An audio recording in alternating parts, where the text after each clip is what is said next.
Sitting by the radio, only static in my ear.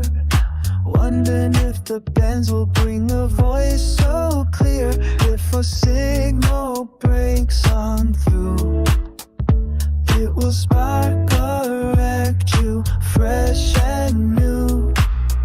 Static fades and hopes arise. Silent air now fills with cries, waiting for that perfect sound when a contact will be found. Bands go up and bands go down.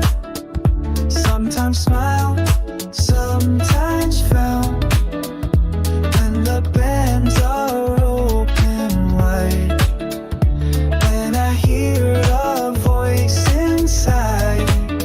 It makes my heart start racing true when I start a brand new at you. Good evening, everybody. Welcome to Sunday Night Rag Chew. We got another crazy crew here tonight. We have to excuse Michael. He's having some fun with his family. Family We got comes Douglas, Don, that's right. Dave, Chris, welcome. Anyone else who's going to join, you know where it is in the Discord. And we're going to talk about shacks. We've done this before, but we're going to do it again. So if you're on the Discord, now you can't do the whole stream with your arm up in the air, Douglas. I'm blocking the light. Yeah. You're not tank radio. Yeah, really.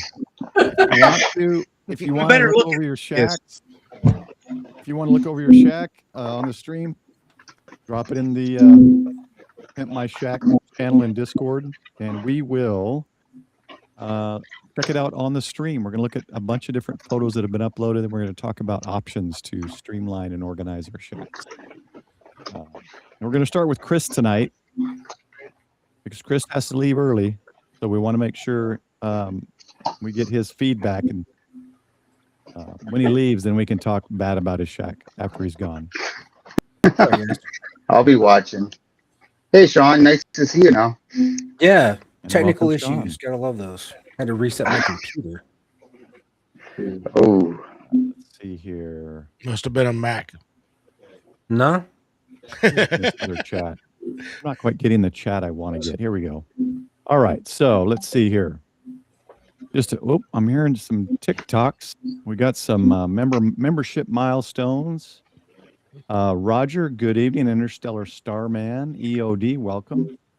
Oh, she's on frequency. Ella, how you doing? Welcome. Chris, you know where the link is, Elle, if you want. Let's see, ham till it hurts. And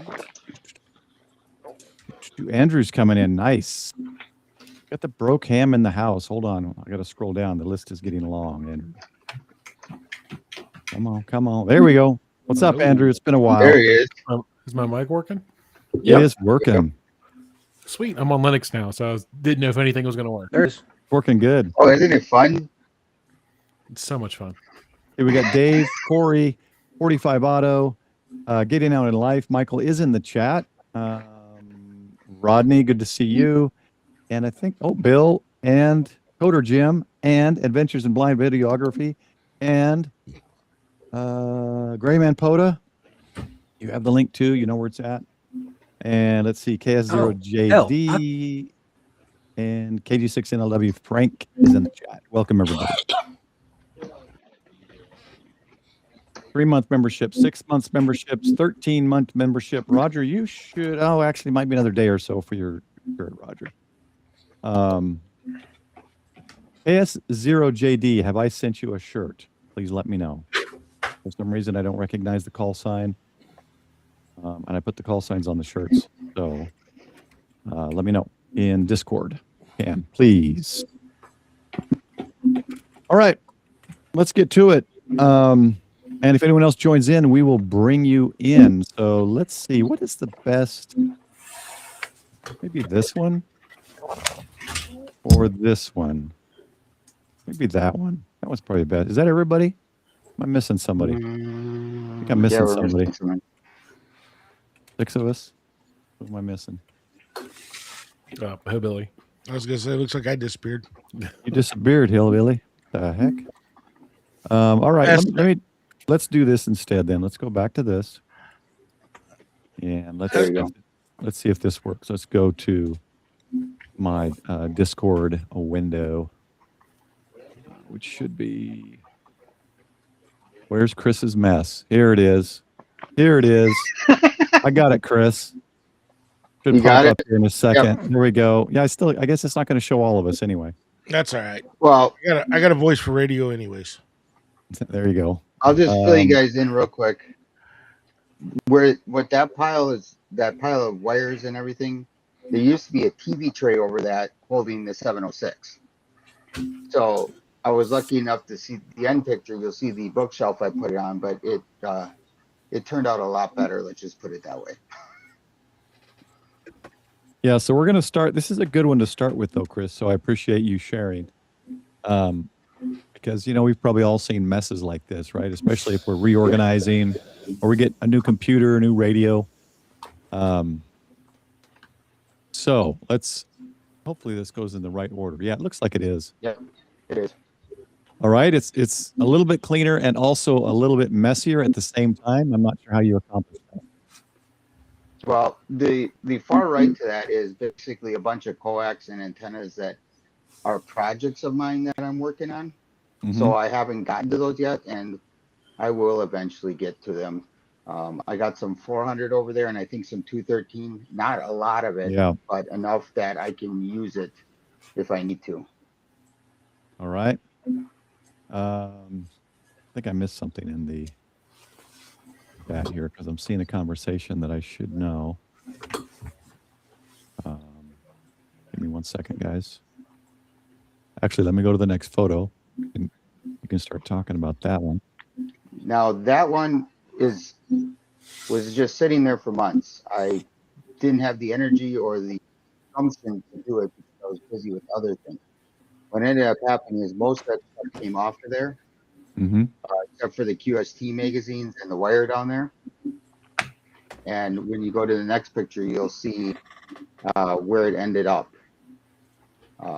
with the radios and everything on it. So, Ham Till It Hurts, he does remind us all that camo Crocs do add 15 dB. Yes, those are the house shoes, so they work.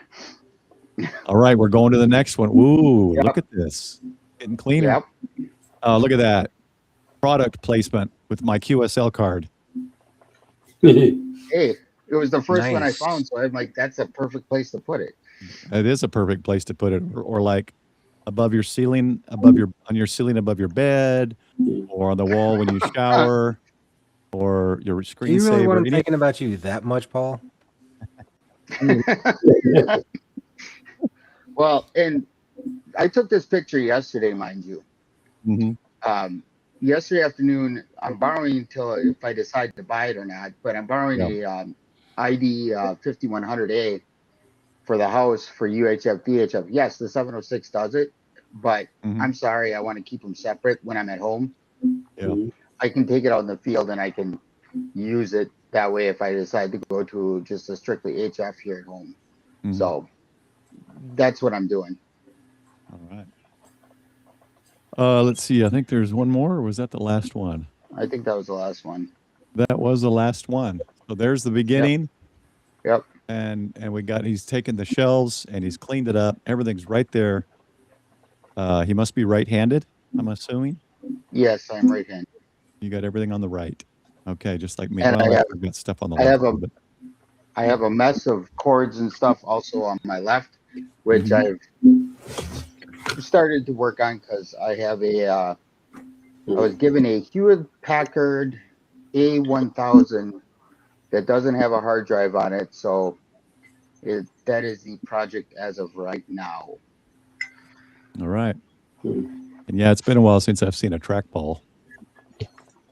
Yeah, I love those things. I'm a trackball. Trackballs are awesome. Yeah. Yeah, I don't think I can be as accurate with my thumb as I can just a regular mouse. I can be a lot more. Yeah, I don't game with a trackball, but yeah, all my work is trackball. Well, I can compare it to like when I use Xbox to game, my thumb gets extremely tired moving that stupid stick around, and it's nowhere near accurate especially for first-person shooters as my mouse. So. Oh, yeah. I hate Hey, William, welcome. I right. love using the trackball for moving around the screen. So Let's scroll down a little bit here. This was funny. 45, by the way. Is my recommendation to have the shack you want be this guy? yeah. The kid's got some, or I guess he's not a kid, he's a guy, but he's got some funny videos. All right. So this is the beginning of his backyard shack. This is Rodney, A5TX, I believe, is in chat. I think I saw Rodney in there. Yeah, he's in here. I saw Rodney in there. So it looks like he's pouring a footing and with rebar up to code. Nice. Ooh, he's got the grounding. Look at that. Grounding all built in. And wow. Hey, Walter, good to see you, man. Yeah, let us know in chat anything you want us to bring up there, Roger. Or Rodney, sorry. Nice, beautiful. I'm going to have a nice frame foundation. And there it is, getting poured. Oh, that looks beautiful. Well done. That looks really nice. Yeah. How big is that? What's that slab size, Rodney? 8x8, 8x10, maybe? I don't know if it's maybe camera angle, maybe 8x10. One side looks bigger, looks about the size of my shed. There's the grounding that comes out, so we can connect to that. Nice. Okay, and I think it's just the beginning. And he said he said he's going to be, he is chronicalizing. What do you call that? Chronicalizing it. What are you doing there? Rodney says it's 8x8. 8x8. All right. Okay. So, oh wait, here's another 45 GIF. He's not jealous at all as he squeezes his drink. Right. No, that's awesome, and looking forward to how that comes out, Rodney. Then he showed us his just mobile, beautiful. Yeah. That's two of those. Is that Comet? I forget. They automatically come down. Those are comments. Yeah, those are automatically come down, which is very cool. If I didn't have my Tundra, this would be the truck I would get because I love Jeeps. Nice That's a truck inside. Yeah. Well, yeah. Some say it is, some say it isn't. Well, it's on a Ram chassis from what I hear. So is it really? That's what I hear. All the Rams are now Ram chassis. I didn't know that. I thought they were. I thought there was issues with those when they first came out. That the frame was bending in the middle. That's I don't know, but there's an issue with my. Years It's the ago. same company as Chrysler, so you never know. There's not any issues with my 24 Tundra. Just at some point they're going to replace the entire engine. So, yeah. I almost got a 24 Tundra, and then somebody I talked to was like, "Nope, get a 20." So I got a 20. I'm probably going to return this when I get a 2019 or 2018, 2020, something like that. I love mine. I'm super happy with it. It's a great truck. Don't get me wrong. They're not even going to look at it and see if it has the issue, but it's a serial number in the series of serial numbers that they had metal shavings in the engines. Evidently, someone didn't do their union job correctly. Yeah. And so I asked him, I said, aren't you even going to look at it or see? He goes, nope, they're just going to have to replace it at some time. It's a $50,000 replacement. So it's not like easy to find shavings either. I think it's like really fine bearing material that can just eat up your bearings, I think. Yeah. Yeah. I mean, it could be a very small, that's true. It could be a very small thing that messes up a piston, goes through the ring or does bearings. Yeah, you're right. Well, if I remember, Chevy had a problem with their V6s in the 90s that were going in the Astrofans. Yep. And I guess it was just a slightly, out-shaped piston. Yeah. I mean, you couldn't even see it. It was like a micron or whatever, but it was just enough that over a certain amount of miles that it would seize it up under warranty. And because my in-laws back, long before I was around, they had that problem with their Astrofan before he retired from the Army. Yeah. Well. And Rodney's talking about what antennas he has that we were seeing on his truck. Let's scroll down. My chat stopped. Where is he? K9000. That's Diamond, isn't it? Yeah, Diamond. Yeah. They always have a K in front of their stuff, it seems. SG7500A. VHF, UHF, and the Comet. That's back here. The Comet looks like an ATAS here as well. Yep. That'd be my guess. Welcome, Dale, in the paired channel. Yep. Okay. So let's go here. We'll move on. That's an awesome setup. A little busy for me, but it's not much. Like, that's a lot of. Looks like he's got some Lido action going on here, down here as well. So plenty of. I'm trying to see. Oh yeah, the 891 at the top. Is this a Kenwood? What's this? That almost looks like an older Yaesu, maybe. Yeah. That definitely looks like Yaesu screen. And then we got this one down here, which looks familiar, but a TY, not TYT. What is that one? That looks like GMRS. Yeah, maybe. Oh, yeah, GMRS. The call. Yeah, you're probably right. Yeah. So the one we were looking at right under the 891 is a 150. Oh yeah, the Yaesu 150. FTM 150. Okay. Right.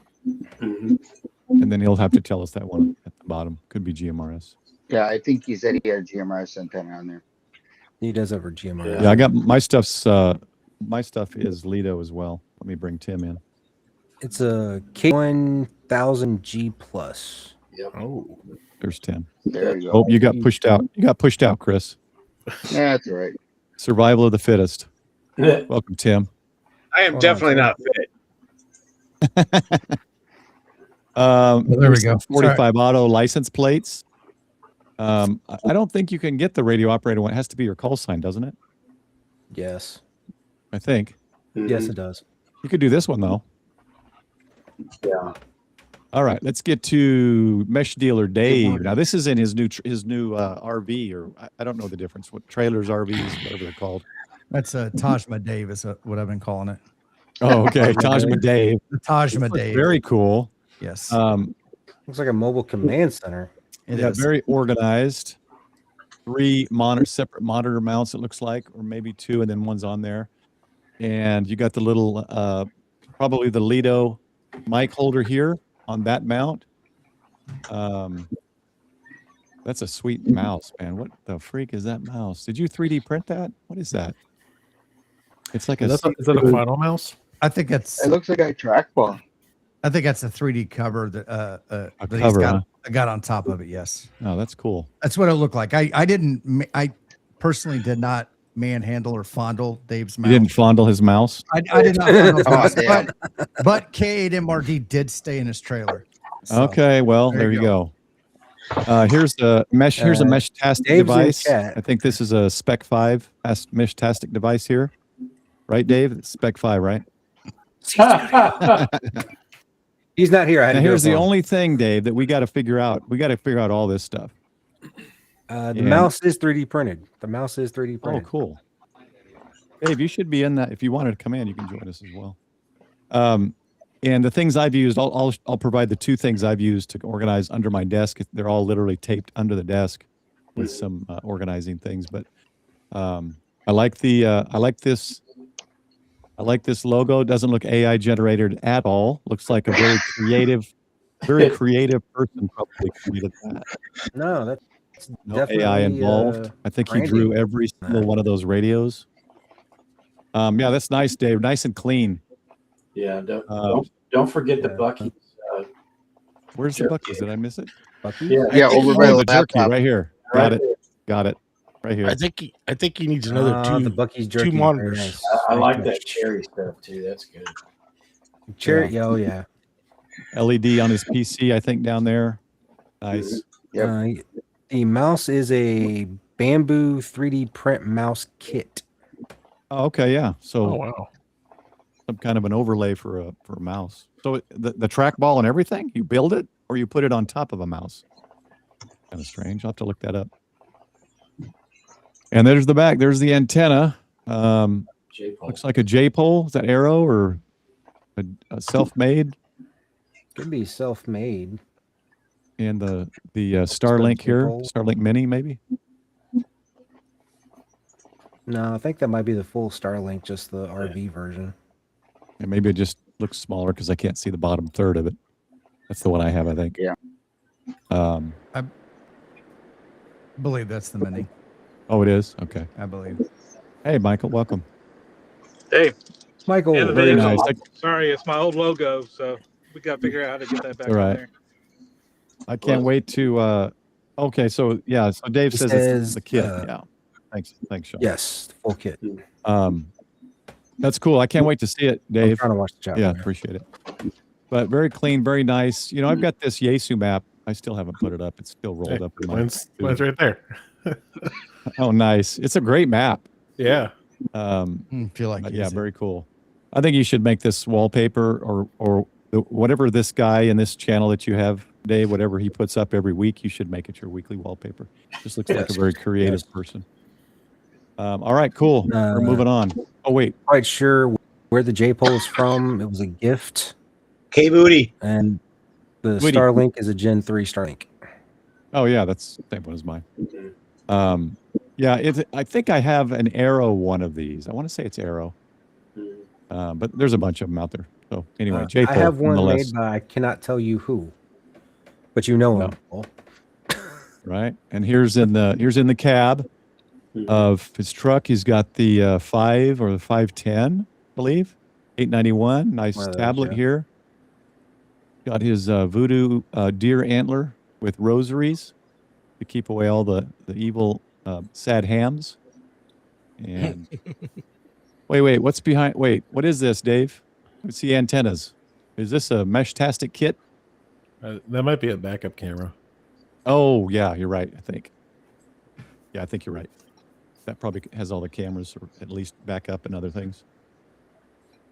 Nice and clean, Dave. You've got that, I forget the company. I saw that. I've been thinking about putting that in the Tundra. It goes into that spot at the top. Yeah, it looks like the Bullet. That's the same one I got. Yeah, it's the brand is Bullet? Is that what it is? Yeah, Bullet mounting. Okay, yeah. Right. I think it's a little less than the Lido stuff, but it's it looks solid. Yeah, it's nice. I haven't tried the Lido stuff out though, so I can't compare. Yeah, see how you can some Lido, yeah. You can get this. It is the mine's backup camera for the trailer. Okay, great. Yeah, you can. I've got the Lido, and it's nice. This one, gets all the heads up higher, a little bit safer, I think, when you're driving.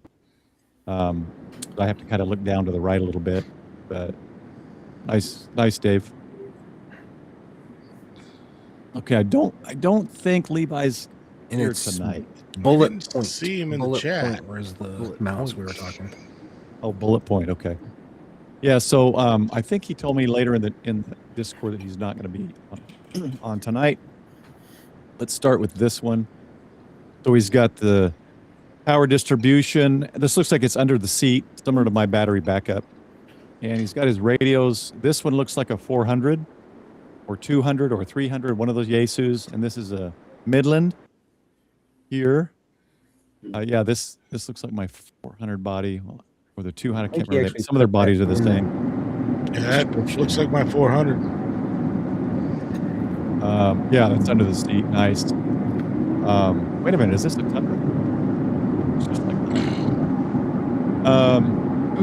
Who's got the open? Who's got their mic hanging out the window? Yeah, exactly. Who is it? That is full on Michael driving. Sounds like he's going about 95 down the highway right now. Moving Michael out. Hillbilly's back. Yeah, nice. This is very clean. In this spot right here, Levi, if he's here, I put my battery, 100 amp hour watt cycle battery, solar charger, and keep it trickle charged. So my radios aren't on the truck system at all. So no humming or buzzing. Paul, that is something to keep in mind. If you do go back to a 20 Tundra, if you get the Crew Max like I got, there's no void space under the back seat. I know that's one thing I did like about these 22 and newer. They've got this space in the SR5 and above, I think. That's the big drawback for me is that. Yeah. So we'll see. I mean, the whole swapping out the engine thing, that's just a big, makes me not want to keep the truck now. So I don't know. We'll see. I got 6-7 more months to go. Looks like you got an extra port here. You can connect something, maybe an external radio. Goes through the firewall there, or maybe that's to the truck bed. No, that's the firewall. It looks like the battery. So he chose. It's interesting. He chose this. I actually put mine in this little thing right here. I popped this. I cut this one out and shoved all my cables. I don't have as many cables as he does now without the power, but I shoved in my little cables through, one on this side, one on the other side for my coax. But with these cables, you might not be able to fit them in there, power cables. What? So yeah, what's definitely a Tundra. What size 22 cable? or newer. Those looked like. No, I mean yours, Paul. Because mine are what's the really small coax for mobile antennas? Like like really teeny. Is it 213? 213. It's really small. Yeah, 315 or 174, isn't it? Maybe 174. That sounds familiar. but it I was fit talking through. about power cables because those look like 10 amp that he's running through there, which is what you should have going into the car, going through the car. Coming from the battery. Yeah. So he's got I see he's got a TRD. Mine's just the SR5 TSS.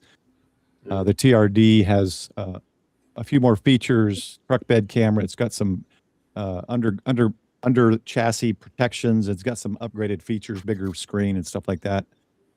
So he's just mounted his 5 or 510 unit right here, and sets his mic here.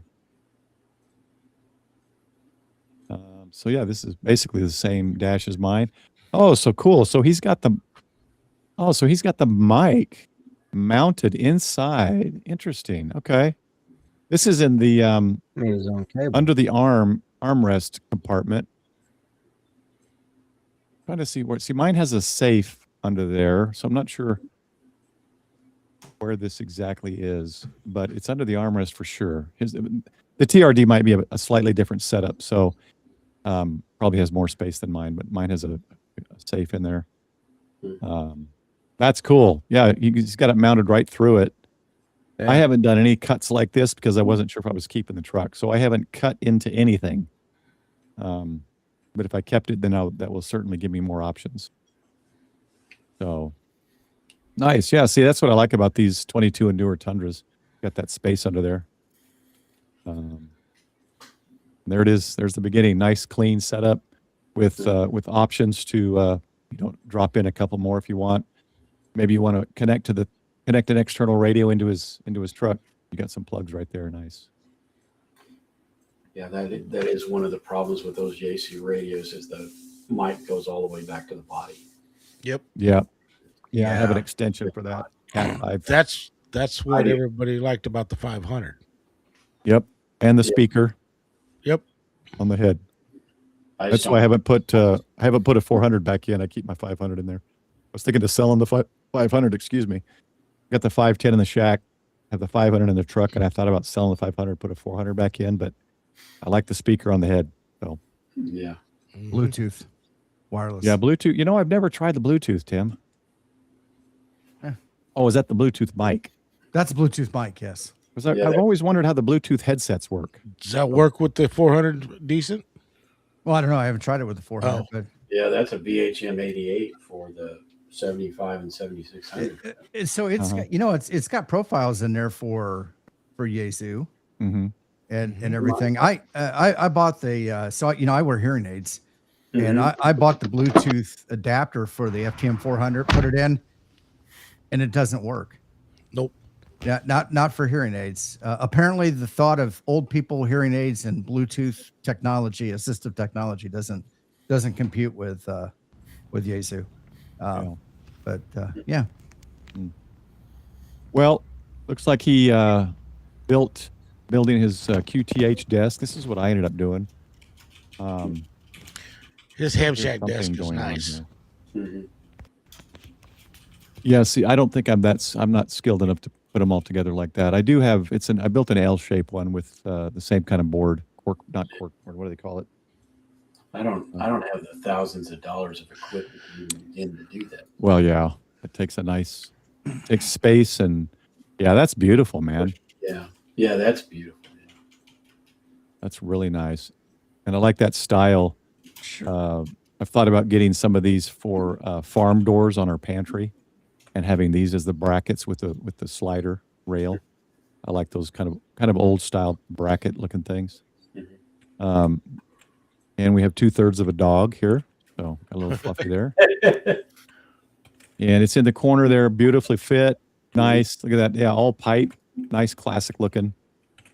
He said he got all materials to build that desk from Home Depot. Oh, nice. Did he end up being in chat? Or did you just? He put his shack on the Northeast Hams shack. Oh, when they roast. did their, yeah, okay. Yeah. I must have missed it because I don't remember this. Very nice. I like the background Levi has. Hopefully he's showing that in the videos. Look at that. That's sweet. Yeah. Nice, clean. Gives you space underneath. Monitors on the top. No need for extra arms or anything like I've got. Right. To hold my monitors. Nice.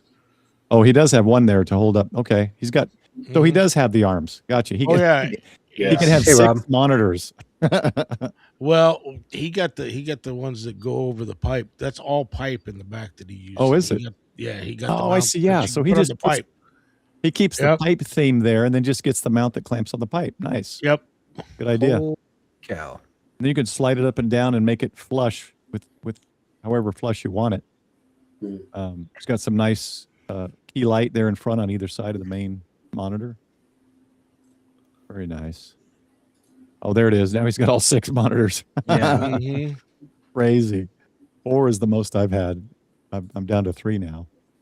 Looks like we got a CB over here. Yeah. Yes, that's a CB. CBX looks like my dad's Cobra. The Cobra. Yeah, I think Burn 6 has 9 monitors. Oh, good grief. Yeah. Because there's 3 more at the top that lean over on you. It's wild. Couple small like mini PCs. This Apple, what do they call the Apple one now? Apple Mini. Is it still called Apple Mini? That looks like an Apple Mini, I think. I thought they were called Mac Minis now. Or Mac Minis. Mac Minis. And here's the other thing.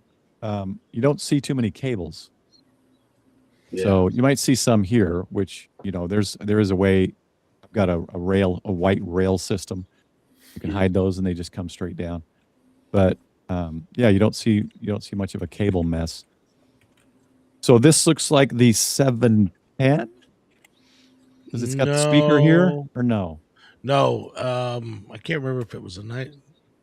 Because doesn't the 710? I think that might be. It looks like a DX10. I think that's his DX10. Okay, because I thought the speaker came with the 710. So anytime I see the speaker, but that's not the same speaker that comes with the 710 AES. Oh, gotcha. That's Yaesu's bigger speaker. Yeah, and then we've got tuner, LDG tuner. Looks like the same one I've got. We've got this Armatron, maybe a power supply with front. Yeah, Astron. That's a switcher though. Okay, looks like USB and Anderson on the front. Yeah. The Bluetooth keyboard probably connects to one of his small PCs. That's what I use as well for my Innovato Heim clocks and stuff. Now this one looks like a 991 to me. Yep. Yeah, they had a DX10 and a 991A. Okay, nice setup. Charging pad looks like maybe for the iPhone. Awesome. Nice and clean. We're assuming he has a phone. And there's with the backlights turned around, or the lights turned backwards. That's cool. You can just kind of angle those. We've got one similar on each side of our bed for reading lights on my headboard. And you can angle those backwards or front. That's nice. Catching multiple sports at once. Very good. Yeah, that's nice. Nice job, Levi. Here's more. He's got some more. He's still keeping that classic style. Look at that. That is so cool. That is cool. It's ingenious, actually. Oh, and then look, that's his wire management is the same concept. Yeah. Pipes. Very cool. Monster Energy. Whoa. What is that? That's Michael, you're hot again. Michael.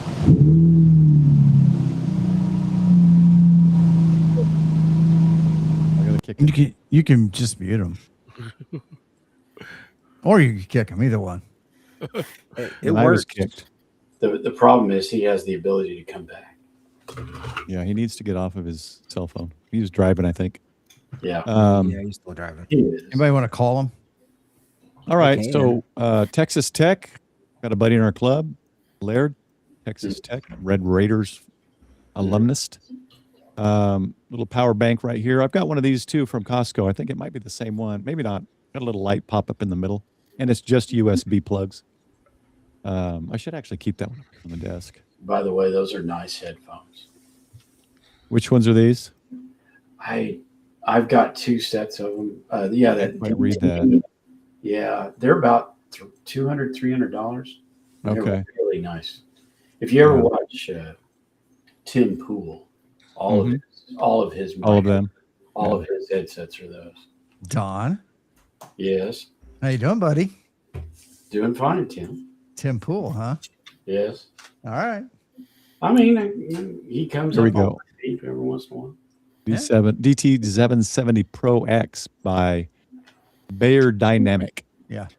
So those are kind of finding their way into the commercial scene with professional live sound and pod and stuff like that. Yeah. I'm still a 7506 guy, so the Sony 7506s.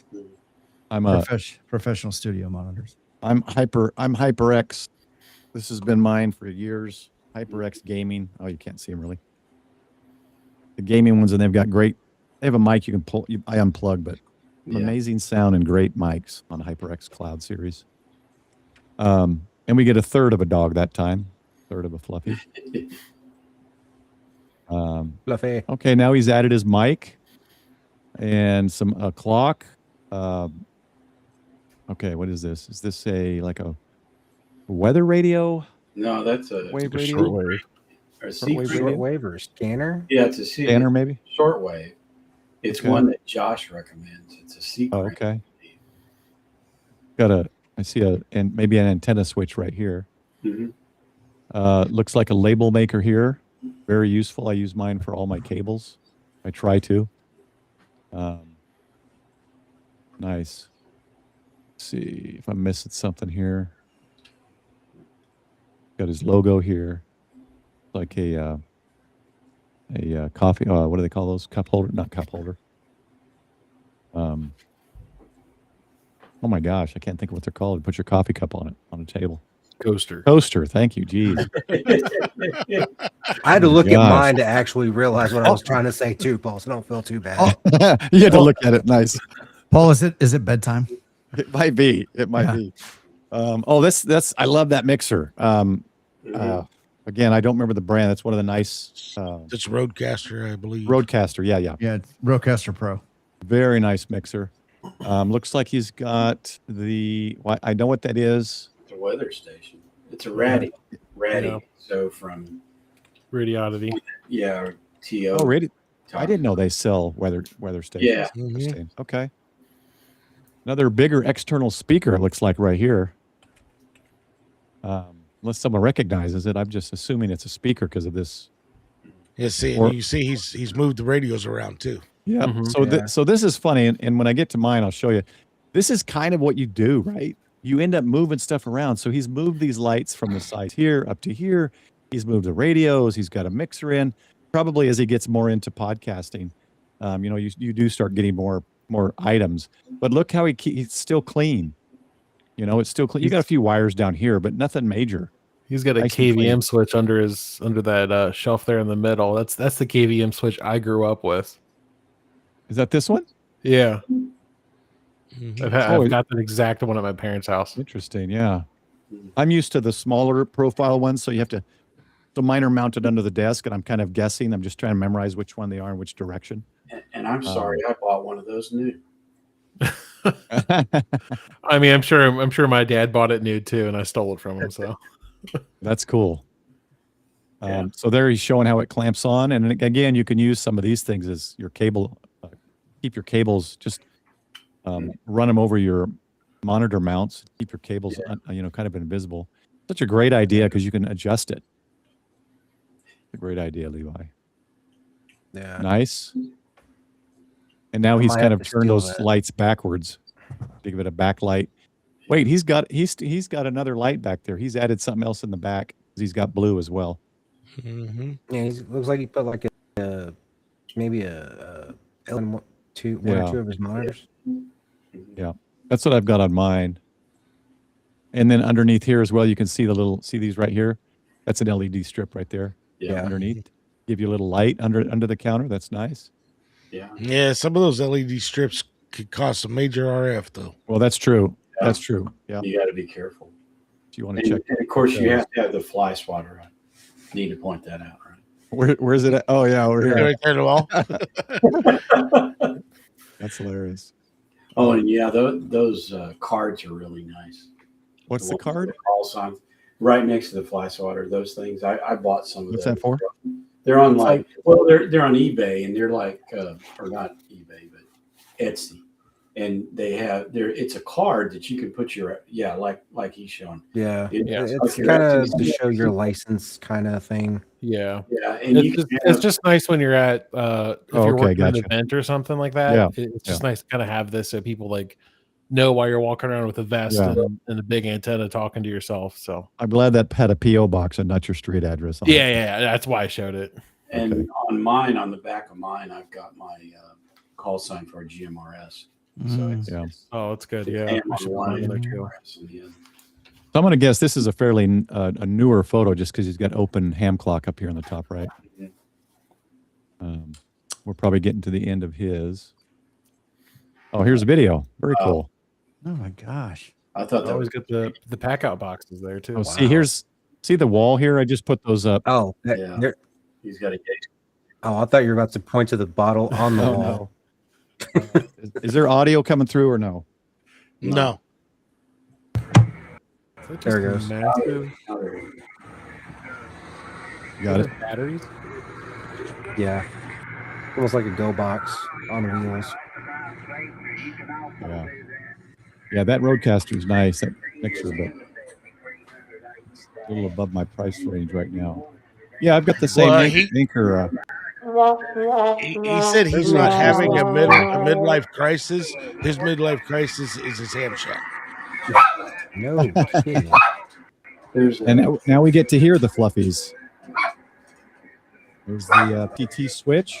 Oh, he's got the network box for the ASUS. Nice. Yeah, there's the C crane. Let me kill that audio. Yeah, if you guys recognize something, go ahead and shout it out because I'm not going to recognize all that. Got some HTs in the back there. Oh, he's going to show them out. Oh, nope, just showing the. Oh, he's cable managed more too. Yeah. Cable management, some ties there. Perfect. Mm-hmm. I mean, this is. That's where he put his how the lights are are. now. Oh, his lights are two-sided. See that? Oh, that's why. That's cool. Okay, nice, cool. And I always wonder how you get some of those cables to those monitors that are that high, because they never sell you a cable that's that high. You gotta buy it.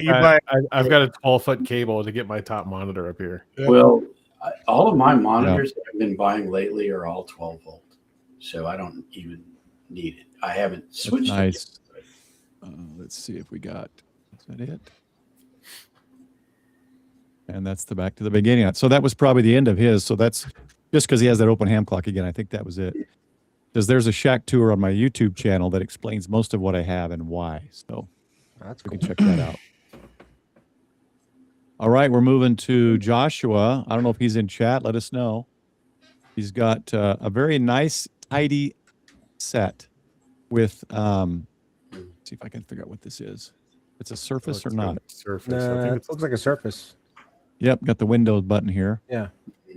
He's got a key over here, either Bencher or MFJ. Probably Bencher by the location of the logo here. I think that's a Bencher.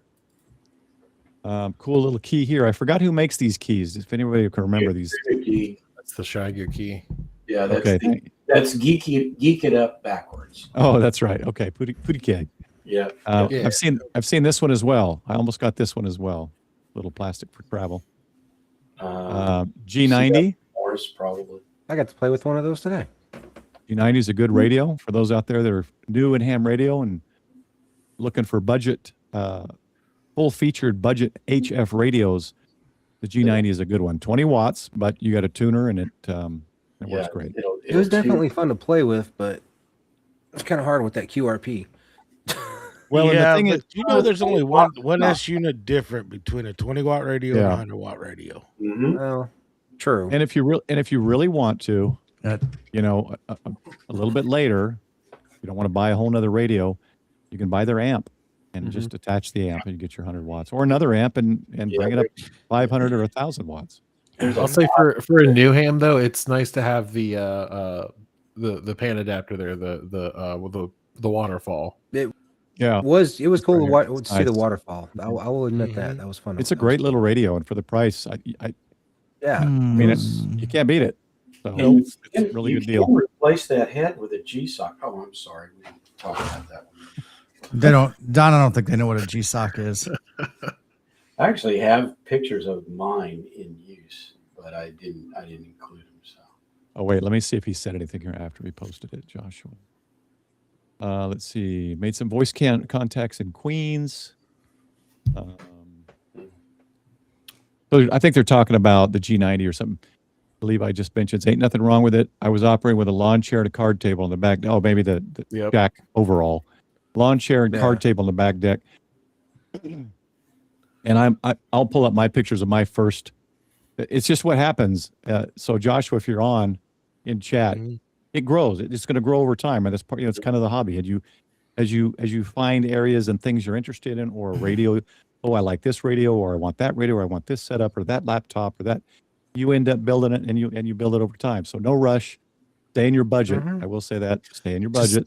Just remember, one radio turns to 2, 2 turns to 4, 4 turns to 16, and now you know you got radios coming out of your ears, right, Don?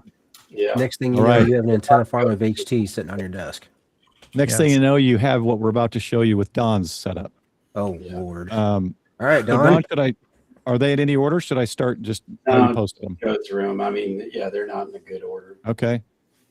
I was just grabbing pictures. That's the 6600 with the three of the transverters. Okay. 220, one or 2 meters and 440. Those were the ones that you could buy for $80 to $90 from Ukraine. Unfortunately, after the war started, they stopped making them. But they do work, and they work pretty well. They're not going to be Q5s, but they were good enough that I could, get the flex to go on them and use them for satellite or whatever. So is this just on a table? Yeah. Let's look at the Actually, setup. it's not on a table. It's on a door. Okay. And, well, I mean, for years, I mean, my wife and I would get a door, a 3-foot door, and that's what we needed to see, Don. Show people like Joshua, who was maybe thinking his shack isn't great, but he was on a legit desk with a G90, and you got your flex on a door. Well, understand, this is, if you read the caption, this is what I had. Yeah, it said that started here. Yeah, it started here. Where I started. Yeah. And I still have the door. So we will see the door later. All right, good. Yeah, there it is right there. There's the door. Oh, okay, yeah. All right. I wouldn't have even thought that's a door, but I can see it resting. There's 2 file cabinets underneath it. That is a solid core door, which do not do that. Do not buy a solid core door. They weigh a ton, but they are durable. Well, it makes a good desk. Yeah, it really does. We used them for years as desks for computers or whatever. Well, that's the setup we're looking at there, right? And we just got a wider view. That's more of that's kind of because I added the amplifier there, I think. Well, I mean, the amp is there. The amplifier and the 2KD, and these were all. And again, this is a work in progress because I think in another photo in a minute and see. I'm using and I still use what I'm talking on now is one of those Yetis. Those Yetis just work. I have probably 5 or 6 of them. They're $99 USB and they just work. I use them. Says the door is classy. It is. It works. And then, sorry, I have not watched the chat, guys. Sorry, I'm trying to focus on these photos. So there's here in the FTM 400, that mount that's there. I went into Fry's one day. Welcome in. And they had this thing, and I didn't know what it was. I found out later it was for holding up a tablet. But that thing, it's spring loaded and it holds it in nicely. Yeah, and it holds it great. And great idea. Yeah, I still have that too. Little mini PC here. Yeah, mini PCs. Widescreen monitor gives you lots of space for log programs and cat control programs and all sorts of stuff. Yeah, but I'll be honest, I have gotten rid of most of mine, except the one I'm looking at y'all on tonight. But that's my gaming monitor. I don't use them in ham radio because, well, first of all, the ones that I've had have all broken. They've been LEDs and they've broken, so I don't do them anymore. And this was the reason I show this, and you'll see later, is this is what I had when I lived in Richardson, which was high noise floor, small yard, but I had a DX Commander in there, and I'm telling you, if you can only get one antenna in, this is the one to get. I worked more DX with that thing. It does everything Callum says it'll do. Yeah, I'm thinking about replacing my 6B TV with one. Oh yeah, that's a great antenna, man. Yeah, it's quarter wave on every band instead of a loaded vertical. And that's which is what my Hustler is, yeah. Yeah, the Hustlers and the 6B TVs, and those are all loaded verticals. Which model was that, Don? Classic, just a pure classic. That was, Tim, when I bought that, and I don't know if you ever saw the early videos that Callum did where he went out into his parking lot and took a drill and ran the drill to unwind that wire. That's how old that one is. So I got that one, I believe, in the early part of 2019. And it came with that D10 wire, not the DX10, the D10 wire that you had to unwind with a drill. My brother-in-law went down a block away from me, and I put a drill on it, and an hour later it was all unspun so that you could then cut the elements. Yeah. So I'm a big fan of the Signature 9. If you're in a small yard and don't have room for guy wires, Signature 9 is freestanding, and I think you get all the same bands. Yep, you do. And I just replaced that one with a Signature 9. Yeah. So now we're up to current, right? Yeah, current. Where it's at right now. That is my shack. I see a Delta loop. Yes, that was one this is a picture I was doing on a Delta loop that I was doing for POTA. And I have used that Delta loop. And see, Paul, I've got this. I saw that on your channel. Yeah, I still haven't played with it. Delta loop. And that is just two of the whips screwed in there. Antenna that works great.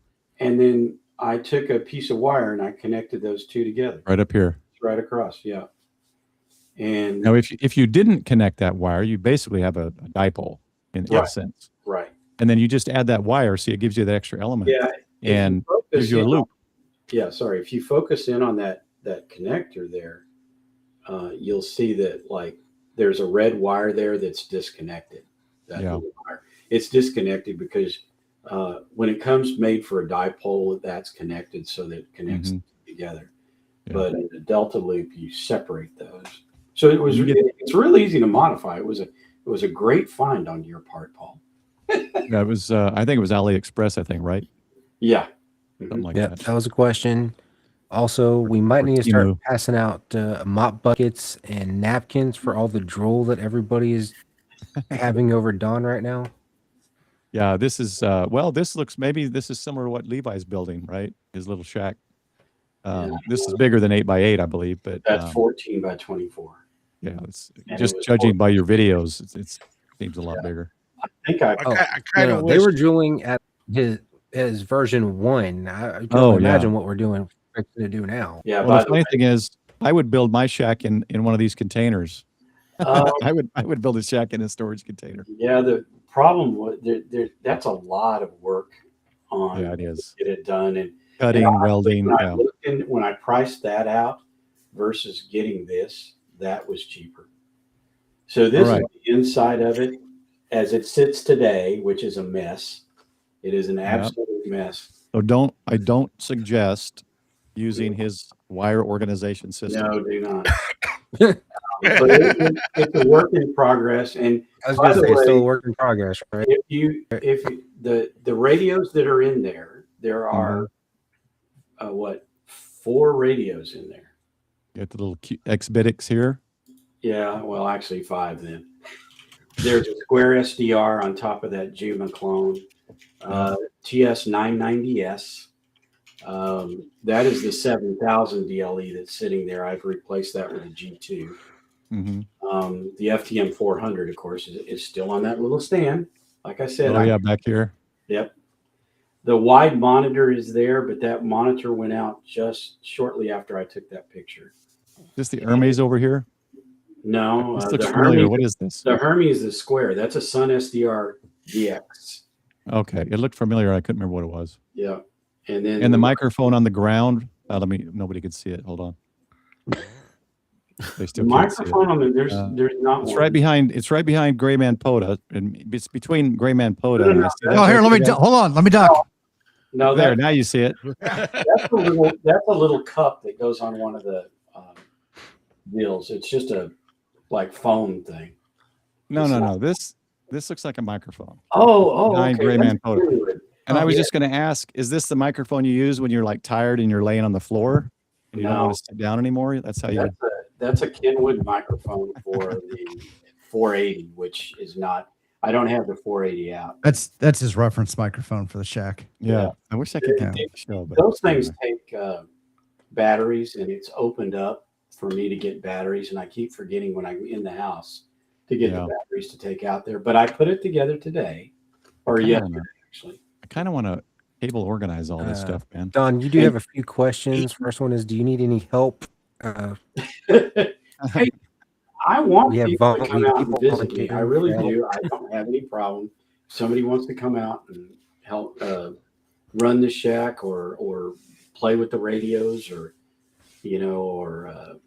help me organize my wiring, because heaven knows I need it. Yeah, but Don, you keep adding things. There you go, guys. He needs help. It seems like you're adding things almost every week, Don. You'll never get caught up. And that's true. That's something I've noticed. I'll get things organized, and I'll get another radio or a tuner or something. I'm like, well, I got to recut and rewire and do this, and then it messes it all up again. Yeah. This is the 160 meter station. Although I'm running 12 meters on it in that picture, I'm not sure why. I think I was showing something probably. And if you look over in the corner of the picture, there's that silver thing. That's a Mac Mini. Okay. That's the one place I put a Mac, because heck, everybody says they're great. So I thought I'd try one. And what did it do? It messed up when I upgraded it. And thank goodness Tim was able to help me fix it. But Abe will be here. Abe will be in Texas April. Yeah. I think he said he wants to help organize the cables. Yeah. I think that's what he means. He's calling it impeccable cable management. He loves it. Look at that. Now that's beautiful cable management. That is great. That is great. Well, you should see it today. No, I still have it pretty well done, but it's just that I have a lot more cables going through there. Yeah. So, and I've actually even got power cables now coming through there. Oh, nice. 12. So he's got the waterproof grommets here. These are polyphasers with little I don't know how to explain it, like a little fuse in here. And so this gives some level of protection against surges and spikes and things like that. Yeah. So if you're doing any kind of antenna outside, you haven't done this yet, make sure you look into polyphasing, grounding, lightning protection. Well, Paul, it also provides static discharge. You get static buildup on your lines just from the wind. Yep. Just a normal breeze. And that bleeds the static right off onto that copper plate into its grounding. And I blew a 600 rig expert by hooking it up to something that I had not bled the line on, and it shocked it and killed it. So that I've had absolutely real. Mike says he can take that Mac off your hands, Don. Well, it worked. I mean, Tim helped me fix it. It's working. Yep. I'm running 160 on it. I have my VHF, UHF antennas in the attic. So I always thought, oh, they're safe. There's never going to be an issue. The only radios I've lost are radios that were attached to the antennas in the attic. A Yaesu 400 and a Yaesu 100. It's your bathroom fan. The guy told me at Yaesu, he said they can still build up static in the attic. And it's your bathroom fan. It travels into the coax and it can blow out the radio. Lost 2 like that. So I need to, I've got everything for it. I need to get up there, cut it, and I'll probably make a video on it and run my cables in the attic outside to the ground through a polyphaser style thing back in the house. Kind of a pain, but evidently I need to do it so that it bleeds off that static like Michael was talking about. And see, Bricker, I tend to agree with that. On the bottom, not all of us can afford one. On the bottom corner of that, you can see where the ground comes in. Right there. Right here. There's a ground rod right below that. So this plugs into their grounding blanket that he sleeps on at night to make sure he stays. Hey, I've got my lightning arrestor. This is the one I'm jealous of. This is why I want piece de resistance right there. That's why I want to be out of an HOA right there. That is, I cannot tell you. And by the way, we should go back a couple of. Well, no, I've got a picture at the very end. Okay. But anyway, yeah, this changes. It changes your life. I'm telling you, it changes your life. They're amazing antennas, and they don't need to be 50 feet in the air. I talked to a guy at VK2 yesterday. Mm-hmm. He gave me a 20 over S9 in VK, and I was running 500 watts through that antenna. Yeah, I need to. Now he was running a 5 over 5 over 5, so I'm sure it was mostly him. But yeah, that's I was really shocked. But he was an S9 to me, and we had he talked to me longer than he was talking to most of the other guys because he could hear me. And so Bricker's asking what I'm printing for organization. You know, I haven't done other things. There's one, I'll tell you what, and Mike's in chat now. If you guys haven't seen, he's got a really cool 3D printed video that you can get the STL files, print it all yourself. Check out that video. It's really cool organization system. I've seen one that is similar, but not quite that grid look like Mike was showing in his video. It's drawers, but they click together somehow and it gives you a bunch of drawers. But the one thing I want to print is something that I saw Scott at the ham stop.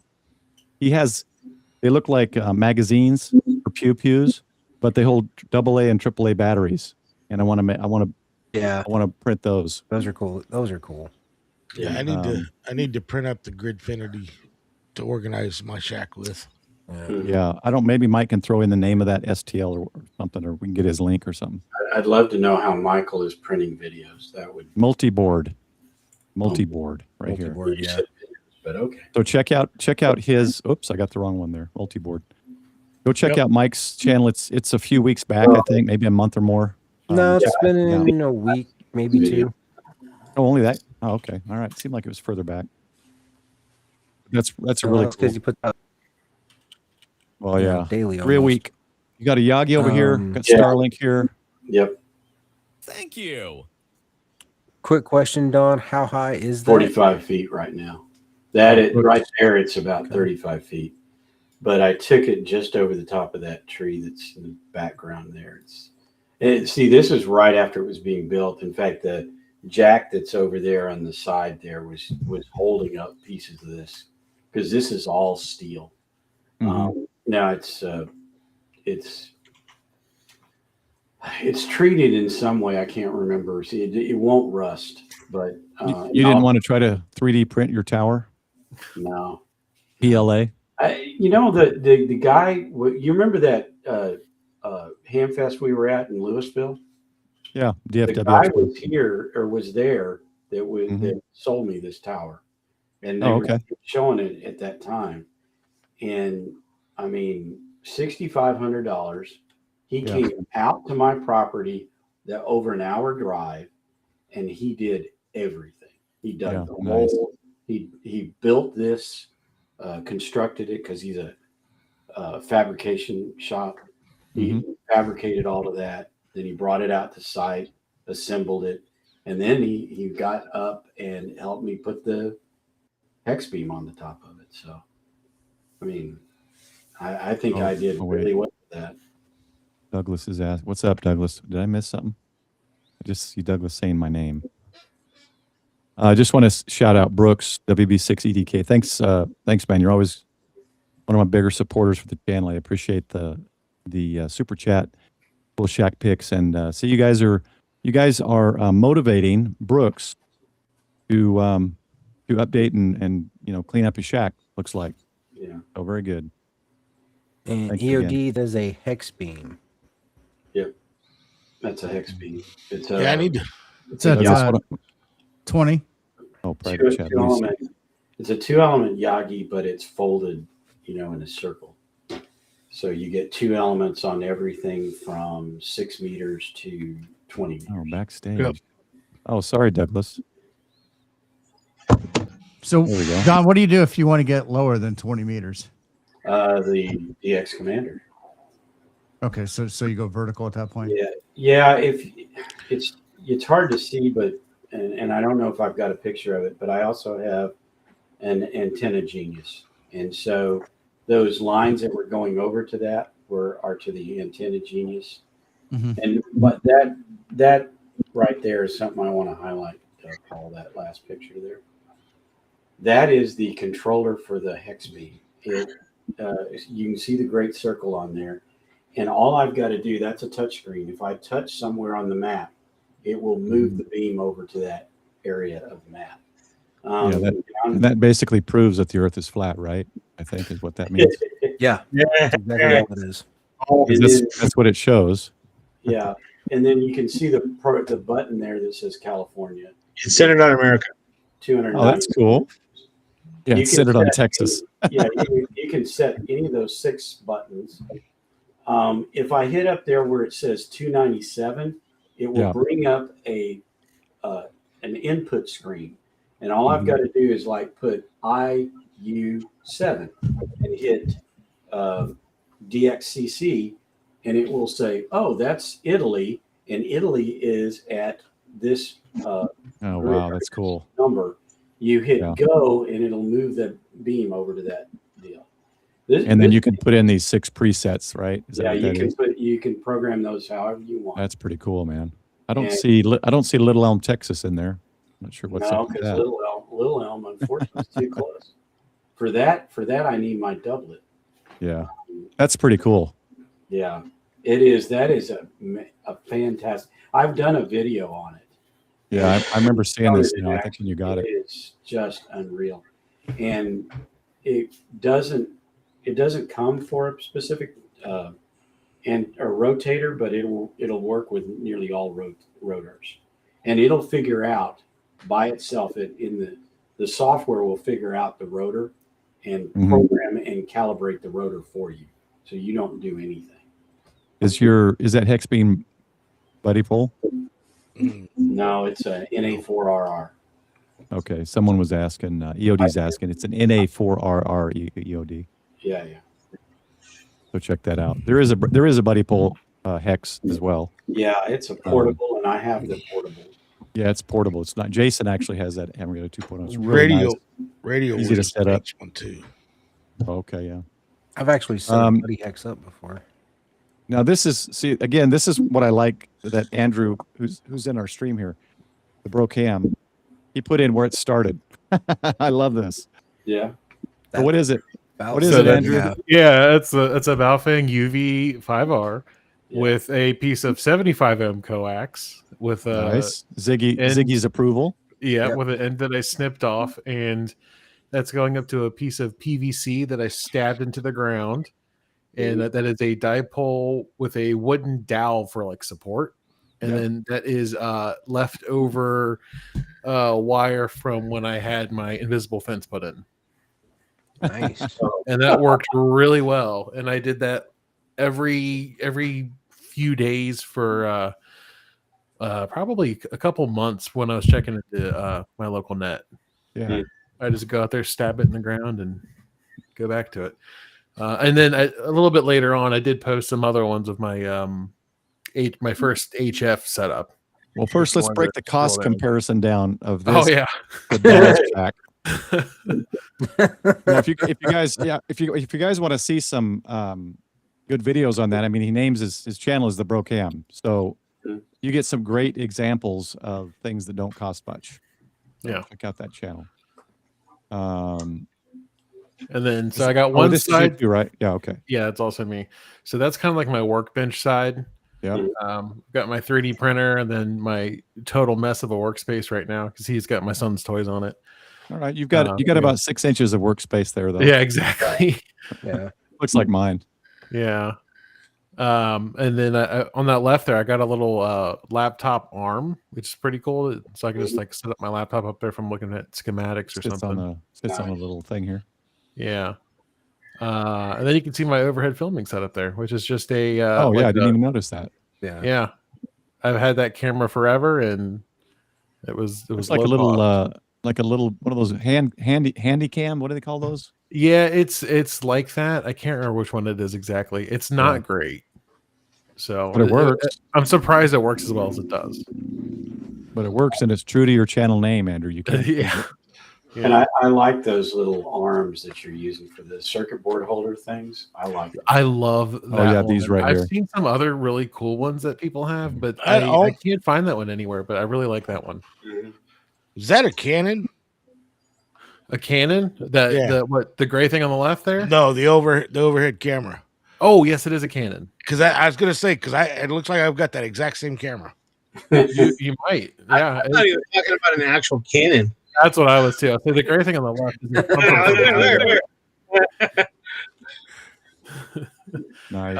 That was my first stickers that I got to trade with people. Oh yeah, you've got it all framed with handband. Oh, that's cool, man. That is kind of cool.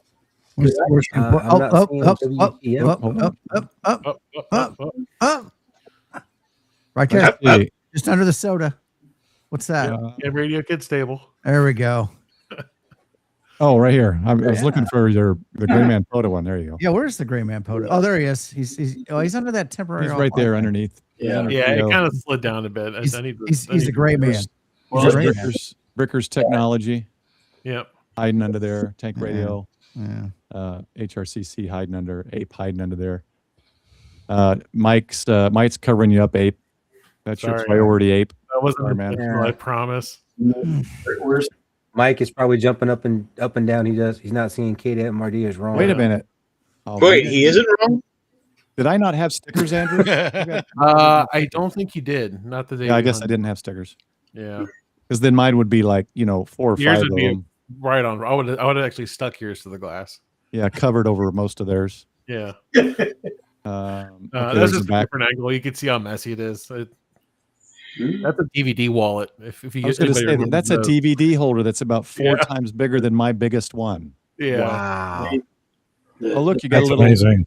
You got a little refrigerator for 6 packs of milk. That's right. Yep. Root beer. In case his mom's listening or someone's listening. We'll go with root beer without the root. Yep. Yeah. And then, that's the computer side. Right here, I think. So.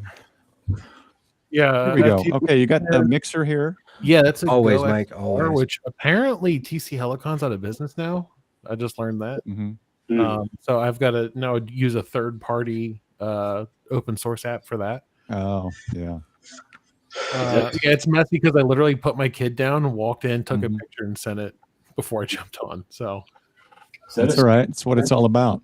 Yeah, I've got this same power supply. I've had it for 10 years. QJE, I think. Oh, mine's just the rebranded from R&L. Oh, yeah. I got QJE, like a no name with some radio. Yeah, that screen has a bunch of crazy people on it. It does. I don't know. This top left looks pretty Pretty gnarly. Cool. Yeah. Pretty gnarly. Yeah. Yeah, I got a couple back here. A couple of them. I used to Got do a the, lot of game streaming, and I also used to do a lot of podcasting. So I used to use those for all kinds of scene switching and stuff. But I don't really Who's the guy on the bottom left there on that screen? That's Chris. Chris Bowden. Side He's up. physics stuck. Physics nut. Okay, yeah, I've seen a lot of his shorts. He was on. He did some time, didn't he? That was this morning. He always talking Yeah, about his he time was- that he did. He was on Frank's stream. Yeah. So this little did watch controller, it. I've got a couple of those for LED strips. Yeah, that's for the little light sign there. My wife got me that. Oh, for right Christmas. here, yeah. Yeah. It's like they all use the same little controller. It's hilarious. Yeah. Yeah. Question And then on if you what look, radio hold on, open that one you're back up using real there, quick. Andrew. Get back to that last one. Hold on. That's just a wide shot. Yeah, look under the desk. I know it's messy, but there's an orange button down there. Orange button. I don't know if you could scroll down and see it. Eject button. Oh, right here. Primey? That's that's my keyer. I was going to say, don't say push to talk. So it's your keyer. Yeah, that's my push to talk. Oh, that's hilarious. Man. Yeah, I Nice. stole that from. We got some dancing skeletons for like a Halloween decoration, and that was in the box. And I was like, I can use this. That's got to win some kind of a prize, just that alone. Yeah, I was thinking for something else, saying something else, like training. And then just a wider shot. Andrew, what radio is that? It's a FTDX10, and then of course I didn't move my screen cleaning white, but behind that I've got at the moment it's an AnySecU WP like 9900 or something like that. I hate that radio, but it's like the only other VHF radio I have for in here at the moment. Little 3D printed key on top here. Yeah, On the and bottom. there's another key there. Then there's another. If you keep looking, you keep finding more. I didn't even know you do CW. Do you operate CW much? No, Okay. I'm not Like me, enough. you like me, you just have keys, but you don't do anything with them. Yeah. Got some reverb. All right, let's move it along here. It's a desk decoration, Paul. Like that's what you call them. That's a Yeah, nice I've got- desk I got decoration. 4 desk decorations then right Desk now. Actually, no, decoration. I am slowly practicing. I'm getting there. Yeah, I am too. Yeah. Douglas, I know, has been working on his building all this by himself out in his shack where he's at right now, actually. So he's got tools. These are always convenient in any kind of workbench. Your screws and organizer trays; those are great. Right. Pocket. I got this too. This is a great kit to do those angle cuts for drawers and stuff. Put in, that box tables together. version from Miles Craft that I got a few years ago. Didn't like it as much. I decided to pony up for Craig jig. Yeah, I got the cheap one. Mine's just a single. I have to do it individually. Craig jig's nice. Let's see here. Whoop. Yeah, you got fans everywhere, but you got your door open. So now I know you got air circulation at least. Yeah, well, I'm like, especially with that new radio, I'm like getting really like religious about keeping things cool. I've never had a problem with it. I do have a cover for the radio when I'm not actively using it. Good idea. And I can't see. Do we have another photo coming up to see these, or should I? That's a CB. Okay. And the below it is a Bridgecom 220. Oh, Bridgecom. Oh, nice. And that's a dual band Kenwood, a TMG 707. It's really old. I've got a 7900 or 97, a Yaesu. 8700 or 9700, I think. 7800. Hey, TJ, how's it going? 7800. I got the same one sitting on my desk. All right. And I use this one for digital, 2 meter, 70 centimeter digital. this is the first thing I would put in any outdoor shack. Yes. I gotta have these, especially in Texas or Arizona, but the humidity really gets me in Texas. Yeah, Arizona. We had Arizona, a swamp I forgot, cooler. You had to like put the moisture in the air. That works well in the spring, but it's just Okay. almost too hot in the summer for it to do much good. Yeah. It does, especially if it's just a small room. I know when the AC went out on the old house that was on this property, the old trailer, it worked well in the living area and okay in the bedrooms, but not so great. In the summertime, we had the AC go out a couple times, and we had to use the swamp cooler for in the summer, which started prompting us to put a new house on this property. So, yeah, you can see how I let everybody know in Discord to post photos. So that's why you're seeing all of today's streams on their pictures, because I let them know like I don't know 6 hours ago maybe.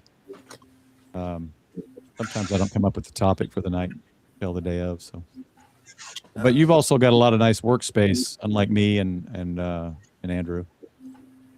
I don't have any workspace. I got a nice bench I built, but I have no workspace because it's just cluttered. and my dad built these benches, and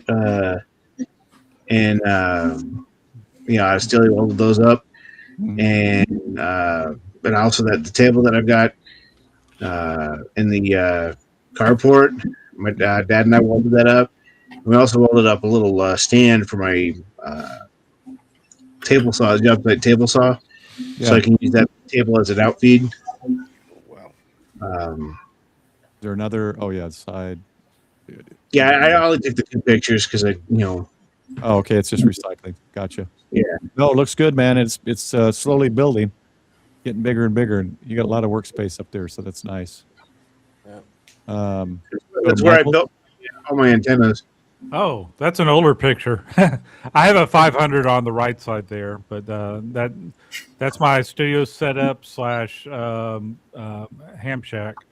That's an IC7000. To the right of it, there's now a FTM 500D. Just real basic. I was actually running VHF nets from the IC7000, but I switched it over to the other side so I can run Fusion as well.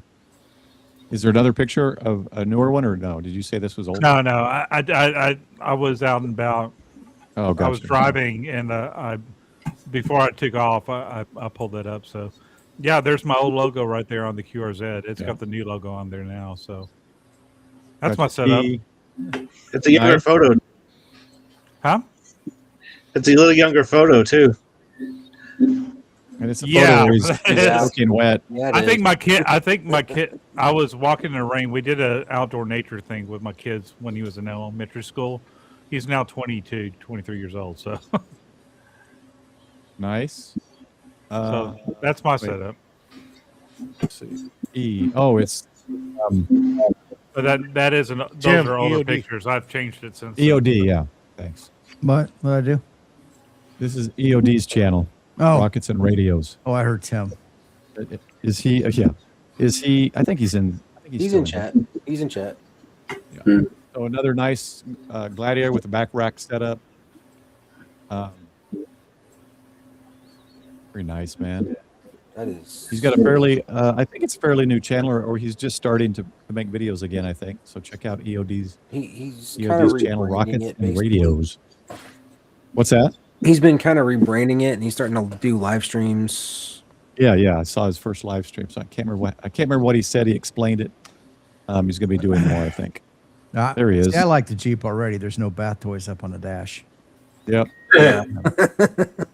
That's why I like my XJ. Nobody gives me like ducks. Nobody gives XJs ducks, so I don't have to worry about it. I'll tell you, if you see a Jeep with bath toys on there, you know they don't get out of the parking lot. Yeah. I'm just saying. Yeah, I saw somebody put a sticker on his that says, "No ducks, please. Bourbon bottles are welcome."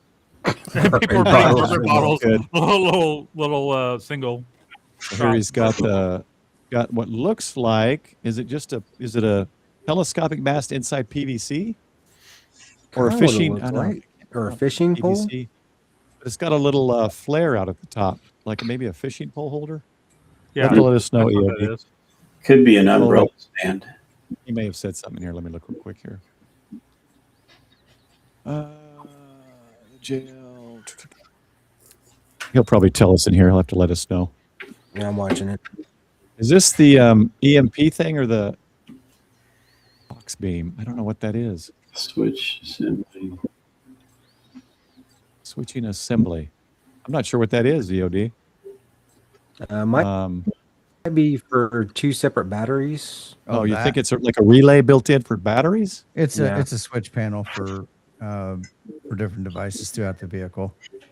Oh, gotcha. So you can put your switches inside the cab. And yeah, that's aux beam. Yep, that's exactly what it's aux beam. Oh, okay. Yeah. Yep. So you have a central switching panel or a panel inside, inside, right? And that has the either fuses or relays. Kind of like a light box panel that you see in like police cars and stuff like that. Yeah, so you can add lights and all sorts of extra electronics, and they've got areas in the dash. I don't know about the Bronco. They got areas where you can put switches in. I know the Wranglers do. They got like blank areas that you can add switches. The full size Broncos, I think so. The Bronco Sports, you gotta do some finagling, but yeah, you can make it work. Were yours built in, Tim? Yeah, so it came as an option. I would recommend if anybody's looking, if anybody's looking at a Bronco, do not get the sunglasses. Get the upfitter switches. They'll save your life. They also have wiring, pre-ran wiring throughout the vehicle too. So if you want to put a light bar across the top, I utilize that. I use the wire that runs up there. I tied into it. Now I've replaced. I don't use the upfitter switches. In mine, I've switched over to one of those light panels also. So what you're saying is you opted for the wiring built in, and then you put your own devices in? It's all part of the same. Yeah, it's all part of the same package. Yeah. So, I mean, originally I did use those switches. The problem I had with them is if you stay in a parking lot, not a problem. If you're in unstable environments and off camber and things like that, you go to reach to hit a switch. Yeah. I find myself bumping into other ones and, turning on overhead lights that are not legal for road use. So, well, that's me with the touch screen on my truck. If I hit any kind of bump, I'm not hitting the button I want to hit on my touch screen. Yeah. So mine are, and I'm sure Tim's is the same way. The panel has a frame on it, so you can only hit one button. As long as you get in the right spot, your finger will stay inside that frame. Yeah. And it won't let you accidentally turn other ones on. Yeah, I think I'd want, as much as I do most everything on all my vehicles, but as much as I do or am capable, wiring is something I think I would like to have put in at the factory or professionally. Well, so this is wiring that's harder to get to, like putting power up above the A pillar in the roof, right? So they've already run it up because you've got airbags and everything that are running in those A pillars. You don't want to mess with that, right? Yeah. All right, let's move to K2 TNX. Justin, I don't know if he's in chat. Basic setup here. This is the labs, Apache Labs. That's that other one. Yeah, it's an Onan, Apache Labs Onan 10E. SDR, right? Yep. Yes. All of Apache Labs are. They're basically Hermes lights on steroids. Yep. And then you got this little AT. I've seen these ATU 100 EXT. I've got a similar one but different model for my 705. It gets me to 50 watts. Got the IntelliTuner MFJ. This is beautiful. And Ziggy would love to see this, I'm sure. Yeah. Yeah, it's nice. I'm kind of getting into the manual stuff too. Ain't nobody got time for all that manual stuff. Yeah, but it has a great purpose. If you just want to throw a huge long wire up somewhere, you just manually tune it in. Fun. This is my first tuner I had too, the mobile MFJ. I still got it. Yeah. And that software he's running is Thetis. Thetis? Thetis. Yeah. That's what you use on Apache Labs. Gotcha. Has the best noise reduction of any.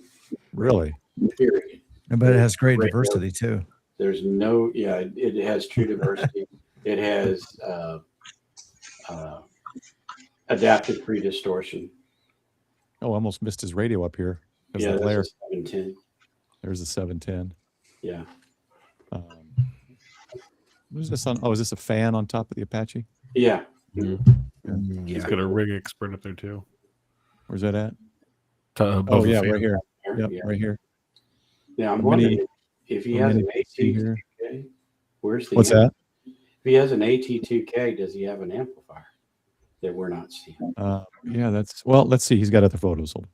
Yep, we'll get there. Oh wow, here's the key table. Wow, look at all that. That's a key farm. A key farm and toroid farm. I love that. Buddha keg. I got one of these in green. Yep. I've seen them, but I don't know you guys are gonna have to help me with names. It's a bug. I don't know what kind, but it's a Yeah, I can't remember the name. And then there's another bug, and I think is that a Vibraplex bug? I would say that one's a Vibraplex, yeah, just based on the color. Yeah. The color, the chrome and red. Yeah. Here's just a single. Is this a single or is there two there? And I think it's a single because you look at single side. You look at the lever going back; it looks like just one. It's just one of them. No, that looks like a side. That's I think I call those a swiper. Or cootie. Oh, okay. Yeah. He's into he must see straight key. Oh, there he is, right there, waiting for his Mercury light. You do CW?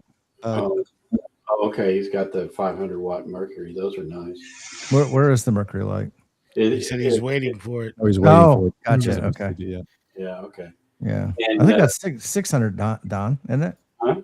The Mercury light, isn't that 600? 600 I thought it watts? was 25, but I mean, 100 watt difference. I don't whatever. Yeah, he said that key is called a side swiper. It's not the 1,000 watt, and it's meant for you to be able to take it out on POTA. That's right. Because everybody needs 1,000 watt or 600 watt POTA. So this is a side swiper. K8MRD did 1,000 watts. With side Can you cook hot dogs on it? That's what really matters. And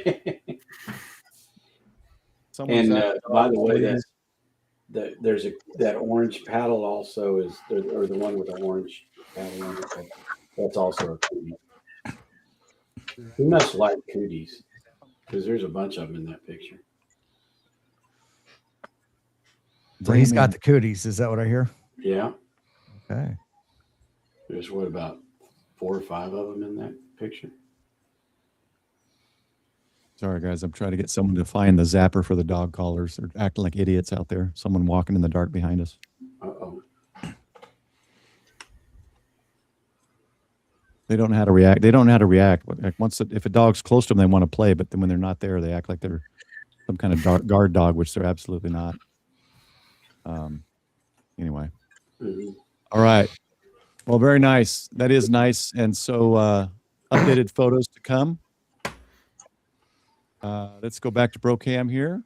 Some older photos, like a G90. You got it. It's a G90. The table is the best part of this one. It is, yeah. This was actually during the solar eclipse a few years ago, and cool. that's a Wolf River Coils 80 through 20 or something. If that's the 1,000, 80 through 40. Yeah, no, silver if bullet 1,000, you can do all of them, 10 through 80. Yeah. Okay. Oh, really? Okay. That table warms my heart. Yes, I love the table. That's the first thing I noticed. Yeah. That table's great. We've had that for we've literally had it for 15 years. And it shows, but it's awesome. Long before I had kids, I had Thomas the Tank Engine tables. Right. I remember Thomas the Tank Engine before it was Thomas the Tank. It was Shining Time Station. Shining Time, that's right. All right, one question. Is this a glow-in-the-dark knob? What is You this? got it. Yeah, good eye. That's a 3D printed glow-in-the-dark knob. Nice. I used to, my shack used to only be my back deck where I would operate on a table like this. Yeah. And it would be 8, 9 o'clock at night, and it would get dark, and I'd have to use the knob to actually see where I'm trying to fiddle with it. You know, this is such a perfect photo for your channel, Andrew. No, right? It's perfect just because of the Thomas. It's just use your kid's table. Don't buy it. Don't buy Just use a table. what You you don't- got. Yeah. Use what you got. That's awesome. Sorry, was he down at Brendan Docks? Oh, somebody, Dell said it put it best in chat. Literally, the ham radio kids table. Oh yeah, that's perfect. Yeah, there we go. If that didn't violate somebody's copyright or intellectual property rights, right? I'd probably use it. These are pretty good tables too, actually. These little foldable. Yeah, they're pretty good too. It's a Harbor Freight folding camping table, so it basically folds in half, and it's really small. You can and this hold was the cups of milk. OG, I mean beer. Yeah, this is the OG HF setup. So that little box down there is a 9-to-1 Ballon. And I literally, that wire you see is speaker wire. This one right here? No. That's my headphone at the other end of the table. At the back of the table. Right here? There you go. Yeah. Is that little piece of coax to a 9-to-1 Ballon? Right here. And then, Okay, gotcha. Yeah, speaker wire. And then speaker wire right here out to the antenna. That's the counterpoise. And if you look off to the left, you can just barely see it in the tree on the upper left. Oh, right here. Oh, yeah. Yeah. I thought you were going to say it was attached to the jungle gym thing here. Yeah, I was going to say I'm disappointed, especially with the G90, that you didn't move that dome up. Yeah, it's like a reverse satellite dish. I would have lit that thing up and see if some kids come by and start playing on it. Right. Oh, there were kids actively playing on it. So put a little it's 20 watts. amp. It's not like you can hurt them. It's 20 watts. Yeah, but if you put a little amp on it, it'd be a little fun. Might have made a fun video. You know, my parents put one of the gym things in their backyard when I was little. I remember falling off one of those from the inside and just absolutely getting the air knocked out of me for like a good 10 minutes. Yeah. You just lay there. You're just like, Are these new photos, Douglas, or the same thing we just did? They're the same ones. Oh, okay. Because I gotta speed this up a little bit. Calling in VK. Is he here in chat tonight? He was, and I think I've seen his before. He's got some quite the radio variety, if I remember, and if it was Colin, I think, and a nice clean setup as well. So these Alinco power supplies. I don't have one. I've heard a lot of people really like those. Those are good power supply units. I want to say this is his marine radio. I might be wrong. I can't remember. It does looks like a marine radio. Yeah, in fact, what are the two red buttons there? Can you zoom in? Oh yeah, I thought I already was. It looks like stress. Yeah. Okay. Yeah, that's HF though. That's marine HF, I guess. A Barrett, like a Barrett radio. 991A. That's actually, it's a good radio. All mode. You can do wires X, VHF, UHF. Good radio. Not as good as your 710 or DX10, certainly for HF. But if you want all mode, Yaesu, that's a great radio. MFJ tuner. There it is. Yeah. I've seen that's this before. Yeah. Nice setup and nice and clean, which is it looks like he might have a back panel to kind of hide. You can see the panel kind of comes halfway down, so hides a lot of the cable. Is that a 300 on the right? Is that what that is? Looks like a 300.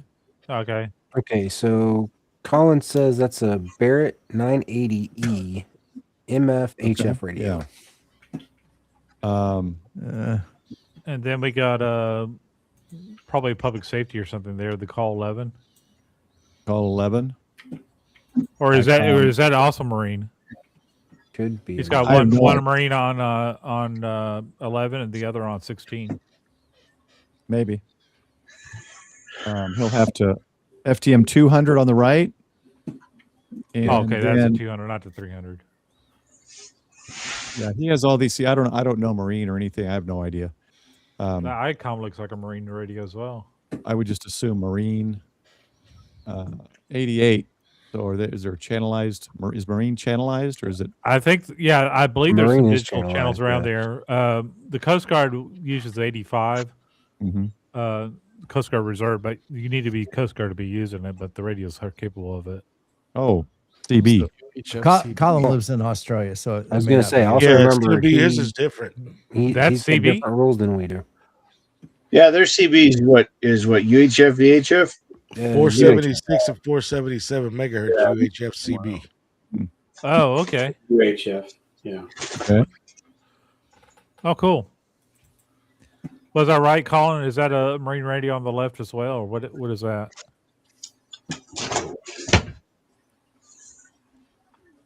Yeah, I remember the setup. It's because it's so clean and radios that I've never seen before. Let's see. Double clicked. He'll come back. He'll come up. He'll tell us what these are in a second. It's got a handheld of some type here. It looks like. It's bright in my key light. It's blinding me. Can't see what it is. Is that giant Baofeng, the 10-watt Baofeng? It looks huge. That is big. That's 10-watt Baofeng. Actually, you know what? You might be right because that big one does have a kind of a silvery top. 27 megahertz marine, 2788 on the left. Then it's ICOM VHF and ICOM UHF CD. Okay.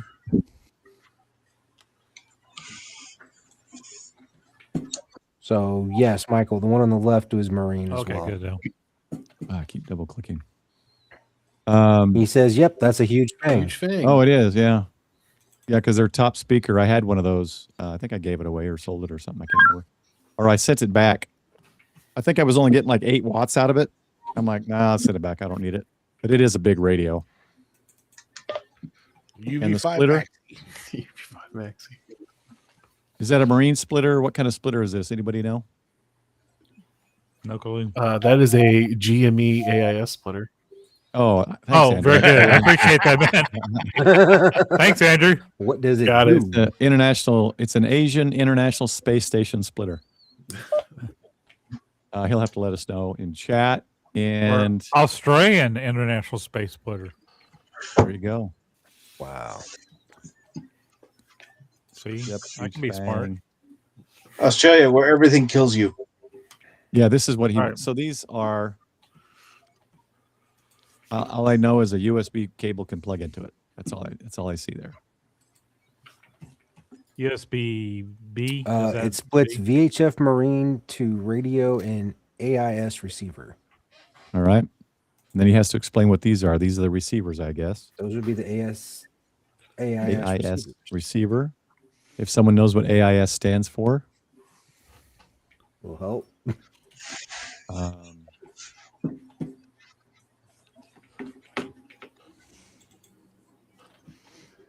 Flight radar. I think I have that app. Have the app. I bet that AIS is like ADSB of marine. Or marine. Yeah. That'd be my guess. Yeah. If I had to speculate and pontificate. Let's see. Yeah. So this is a receiver. So he receives the RF of the flight radar instead of getting it on an app. He receives. Yeah. He receives information and then they push it up. So you think it's a listening station? Okay, so and then this is pushes like info out. ADSB but marine. Yep, there you go. AIS marine locator like ASDB for boats. Okay. Yeah. Say to the tech prepper, I don't know if anybody watches him, but he's been doing some flight radar stuff too. Some picking up the transponders as planes fly over. Yeah. Interesting. I use an rig for that, and I can get all that stuff. And I'm using his MCOM tools on my Shack computer. Oh, he actually sends it to their website. So he picks up their receivers and sends it to the website. Very That's cool. actually really Interesting. So we get his data on our apps. He sends some of the data up to that. Yeah, that's cool. That's cool. Thank you for that. I appreciate that. Yeah, I use that. I like that app. Yeah, I did too. And I don't remember what these are, Colin. It's been too long, but I recognize it because I think I made a Poseidon or a Trident comment. I don't recall what the antennas are, so they have to let us know. Or do you mention it maybe in here? Oh, yeah, actually does. Oh, not the antennas, though. But he does mention everything else right here. Licensed Marine Rescue Coast Station. Yeah, let us know. Oh, look. While he's letting us know, we'll look at this one. Digging the massive cement block that supports towers. Good Lord. It takes a lot. I remember a buddy of ours he put his tower up, and it's like big, Dallas area. Yeah. what was it? Like 9 feet deep, I can't remember. Yeah, it was insane. Wow. It was absolutely insane how big of a tower was he putting up? 50? I can't remember. That's all. I think it was only like 35 feet. I think it's a retractable one, though, wasn't it? Wow. Can't remember. It's been a while since I've seen so it. I remember him 50. doing it. In fact, he injured himself during the process. Yeah. I know that. Almost lost a finger, I think. Yeah. So if it's 50, that's a fifth of the height of the tower. That's crazy. Yeah. Yeah, because I know for like. Oh, I remember this one now. Yeah. All right, here we go. G5RV hanging from it. Oh, right here. Okay. Let me zoom in a little bit. Right there, G5RV. Okay. Multi-band HF, basically. 270 centimeter antenna on the left. Right here. Like your standard fiberglass. VHF marine on top. 10 meter vertical right hand side used for 10 meter and 27 megahertz marine right here. There you go. 27's a CB for us. Yeah, that's CB band for us, Colin. Yeah. 11 meter. For anyone in their mind, like someday I'm going to put a tower up, just know that it's when done right, it's really not cheap. So when we built the building here, I was gonna put a tower in, and by the time we calculated the cost of the concrete alone, it wasn't worth it. Yeah, it's a lot of money. We're moving to Ape, Smoking Ape. He might have passed out by now. Nice little block setup. Everything's together, all in one spot. I don't think that's his. So, Abe, did you drink too many Zimas?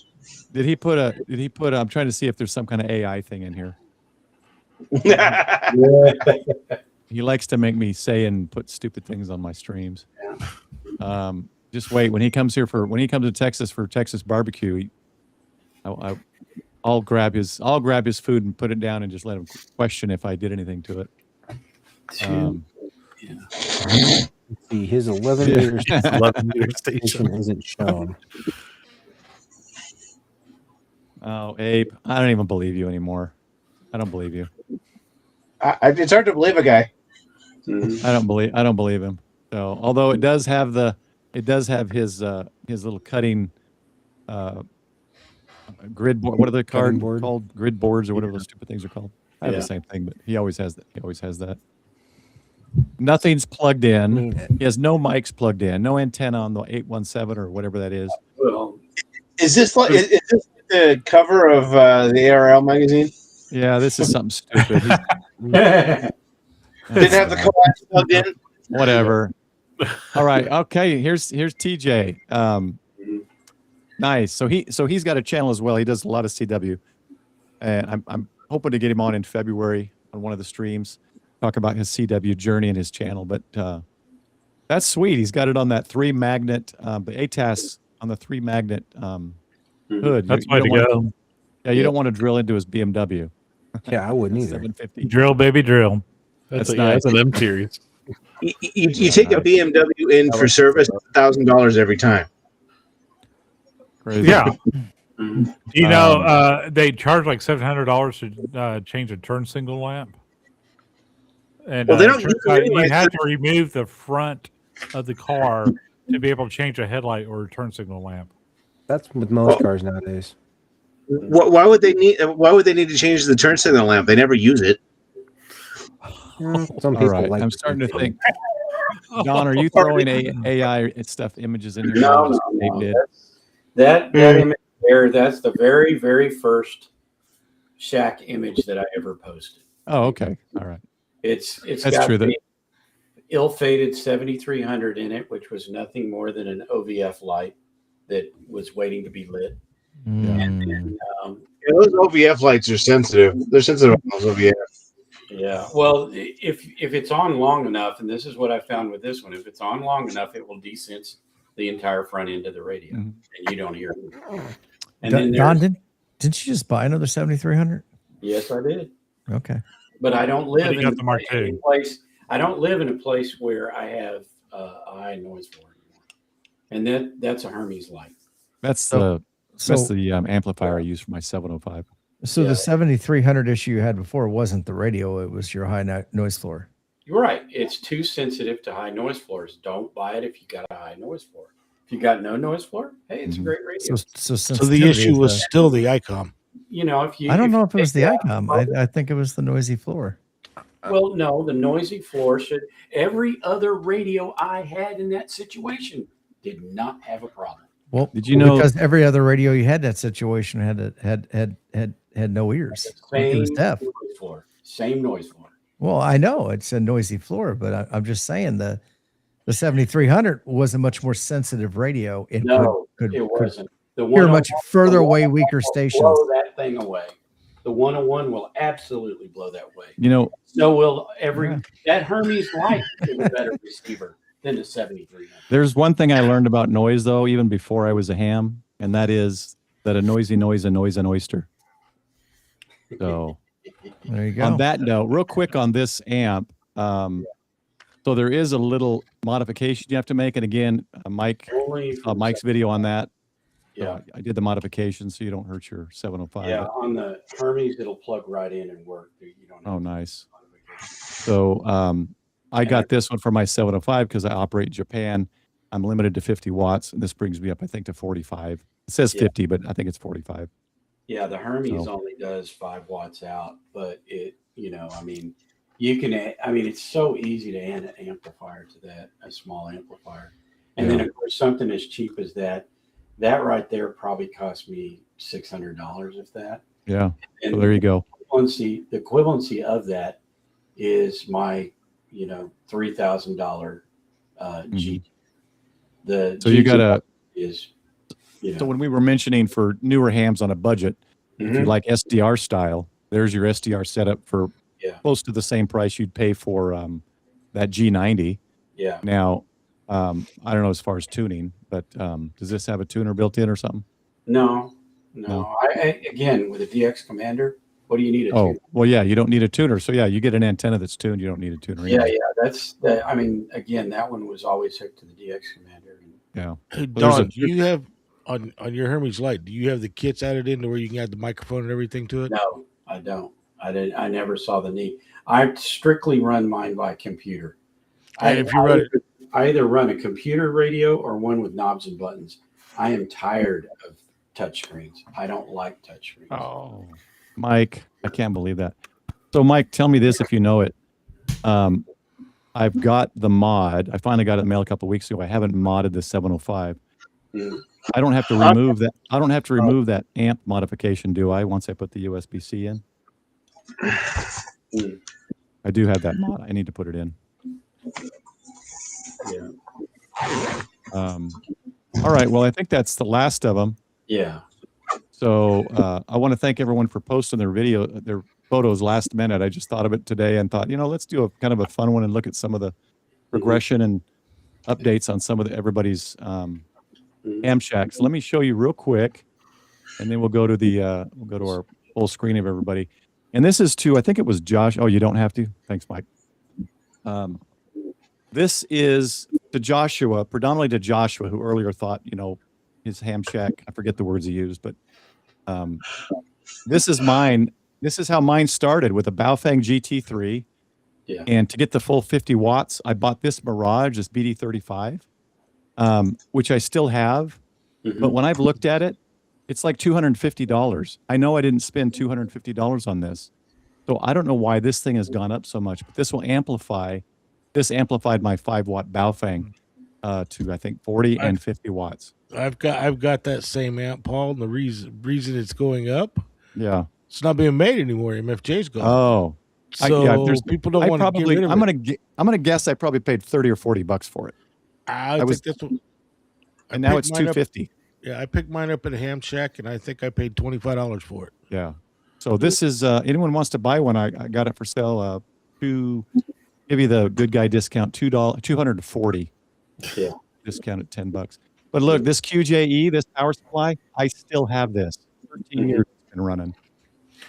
Bought this FT450 off of someone in the club selling it, and that was it. I have the Kenwood over here.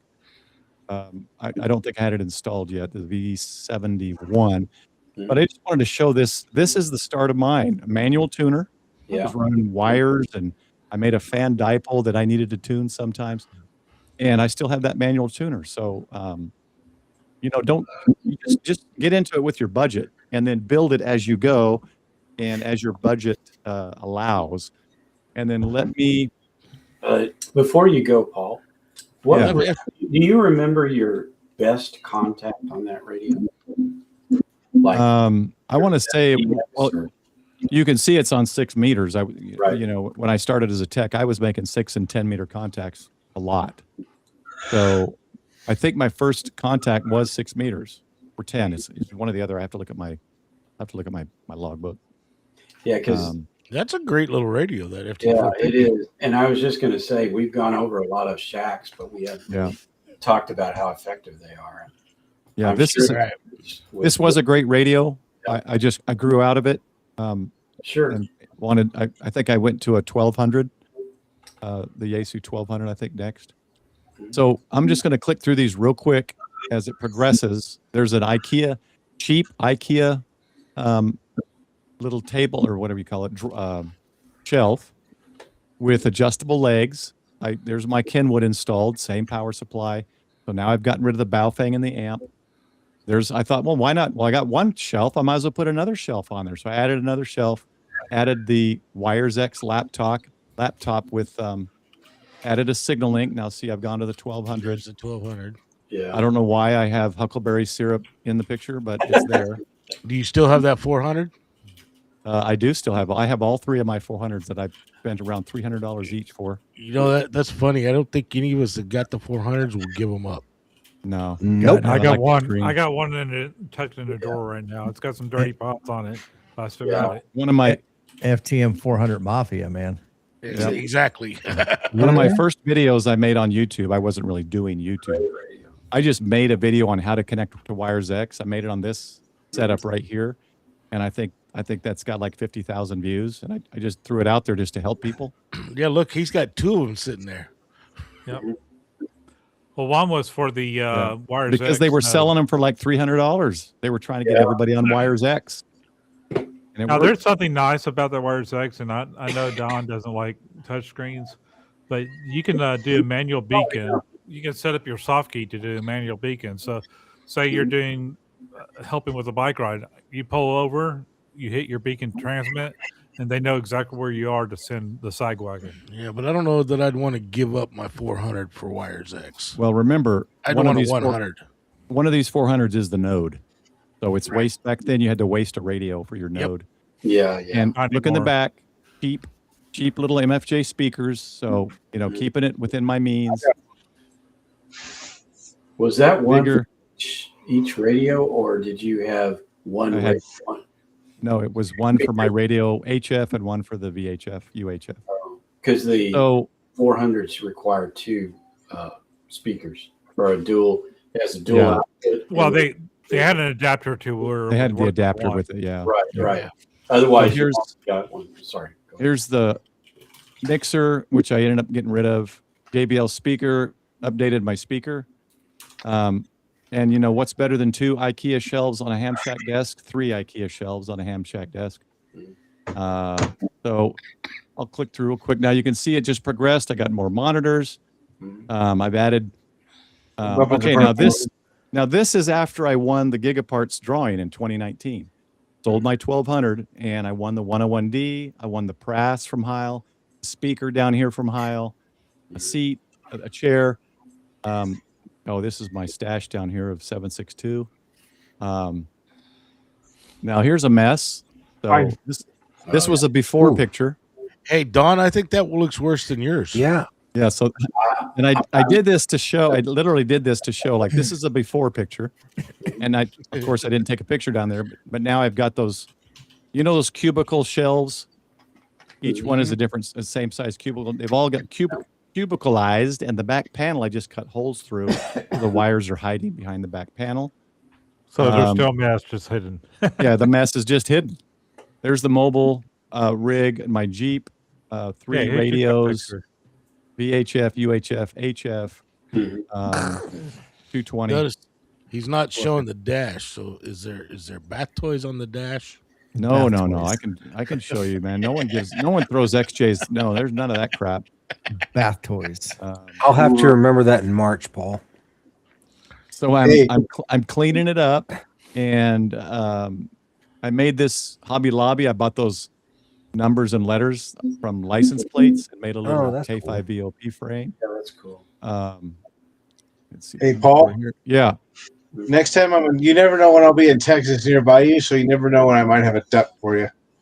Oh no, I'll get them next month. I got it. It'll be thrown into the dog toy basket. So then what I did was I built a shelf. Oh man. So I built this shelf, and instead of using that cubicle one, my 400, I bought the mobile amp, 500 watt Ameritron mobile amp, so it's got a smaller profile. I use it in the house and not mobile. Yeah, that's nice. My Node radio. I do like the Morse code. I do like the Morse code paddle on the top left there. I know, that's what I was about to say. Is it a Morse code? A Morse code paddle right here. Yeah, yeah. Is that one of the ones with the binary switch in it? And it's got the handcrafted leather sheath. Yeah. To keep it. Yeah. Look here, I still got that QJE power supply. It's a Penix carry Morse code paddle. Yeah. Well, you never know when you're going to need one, right? I mean, right. Yeah. And you never know. The situation. That's my crypto miner that mines helium, and now that antenna was on the roof, which is now being replaced with a solar node. Mm-hmm. So now I moved to this. I had the touch screen here, which kept my ham clock up. Moved further out. I started getting into more live streaming. You can see I've got a little stream deck there. I got a 600 watt tuner there. Slowly added it. Got my this is a lot of green, but my live on air light so that my family knows kind of keep it down. I rearranged everything, so I had to redo all the wiring. So that was the before picture. I don't think I have an after picture down there. And then I've moved to this. So this is what I have now with the 7300 Mark II on the right, the 510 here. So I got the 101D with all that stuff. That's stayed the same. And then I've got my audio mixer over here. So to Joshua, specifically to those who start out, you don't necessarily need to start out with everything. Just build as you can go. Yep. And it's actually fun. It's part of the, it's part of the thing. It's part of the whole process. So just, whoops, why is that showing that? Oh, I'm still sharing. It's the journey. Paul. Yeah. It is. Yeah, Paul's getting all kinds of fancy for his streaming. Yeah, I got all sorts of stream decks and stuff now to do things like You're killing me, Smalls. All that kind of stuff. I can do all my scenes and I can do all my audio things just on my stream deck. If you get into that and want to have all the audio files or quick keys, you can do hotkeys too with OBS. But yeah, they're kind of fun. Yeah, I've toned down the Shamrock Shack. When I toned it down, I like green, but I toned it down with blue colors or red in the evenings just to offset, because those colors do affect the camera, so I don't have anything going when I stream. But anyway, yeah. So just we'll do this again 6, 7, 8 months down the road, and hopefully see some updates on some shacks.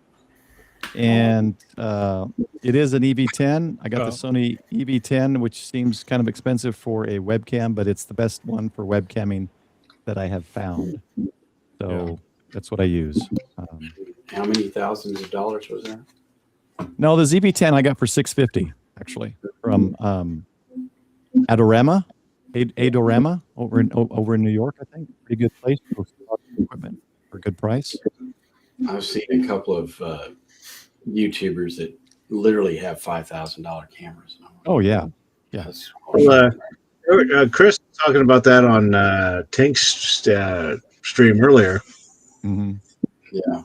Yeah, he was. Mm-hmm. I mean, yeah, that's radio money to me, right? If I do that much Exactly. it's going to a radio. My old cell phones work just fine. So yeah, and you got a good wide variety there. I mean, you saw let's see. Let's take Don's setup. He's got a whole room. What was it? 14 by what'd you say? 20? 24, yeah. Got a whole 14 by 20 dedicated to it. He's got, flex radios and amps and all sorts of things. And we go to mine. The beginning of mine was small but that's what I could afford. I was getting into it. You don't want to buy into something that in a couple of years later, like, what, I don't really care for this brand or this model. And I'm going to buy something else. So, take a look at other guys' radios, YouTubers putting radio videos out, and slowly decide what you want. When I got seriously back into the hobby, I started off with a TYT for my mobile, and that was the only radio I had in the shack. And then I moved up to thanks to my daughter and son-in-law, I moved up to 991A. I got to move that, so I'm looking at everybody. And of course, now, like Tim said, one radio leads to another. Yeah. Well, here, look at this. Usually this mic disappears with my green screen. I have to put it up like this, and then it'll disappear just with the green screen. But here's an example right here. So yeah, I would love to have a Rode mic, right, or some nicer. This is a $40 mic from Fifine that I pump into my Elgato XLR, which allows me to use their mixing software, and then I just use an EQ, a compressor, and everything in it, and it sounds fine. So I can't afford a $350 mic right now. So this is the mic I use, and it works for me. So make it work for you in your budget. SM57B. Also, that's what you need. I mean, get secondhand stuff. I picked this up for $4, I think. Just a little SWR meter, secondhand. Ham fairs, the tailgate sections at ham fairs. Look for stuff. Make sure you've kind of done your research on things that you can find. Don't just go, well, this looks good, and buy something. Yeah, you never know. You could do that, and well, you can actually maybe get a good deal. I mean, Frank got a little wizard doll. He says that's his best. If you watch Frank's stream, that's his best purchase at a ham fair. A wizard doll with a cigar and light up eyeballs. And that thing looked white, like it was in a white covering the whole way. So around here in southern Indiana in the 1800s and early 1900s, we had wizards like that too. Yes, exactly. That's kind of what I was thinking. But his face was showing. It wasn't like it was covered up. But some people were telling me needed to paint it not white. So let's see. The only thing I think, besides going to Hamfest, get involved with clubs, make friends, and talking on the radio. I mean, Paul knows where I got this radio from. Yeah. Well, there is one thing that I have completely missed. I've been at the ham for 30 years, and I've never seen anybody explain audio. What you were just saying about, I added a little compression. Why did you do that? Nobody has ever explained why do you add compression? What does it do to your voice? Nobody's gone audio. Well, I didn't know it either till I got on YouTube and started searching for it. How to make your audio sound good with a $40 mic. I've read those things. The examples. I need examples. What does it sound Hollywood is probably the best one to talk to. Yeah, Hollywood's probably still in chat. Hollywood's great. And I'll tell you, the other person is K6EGG. He's probably got the best audio I've ever heard. I wouldn't trust Greg. He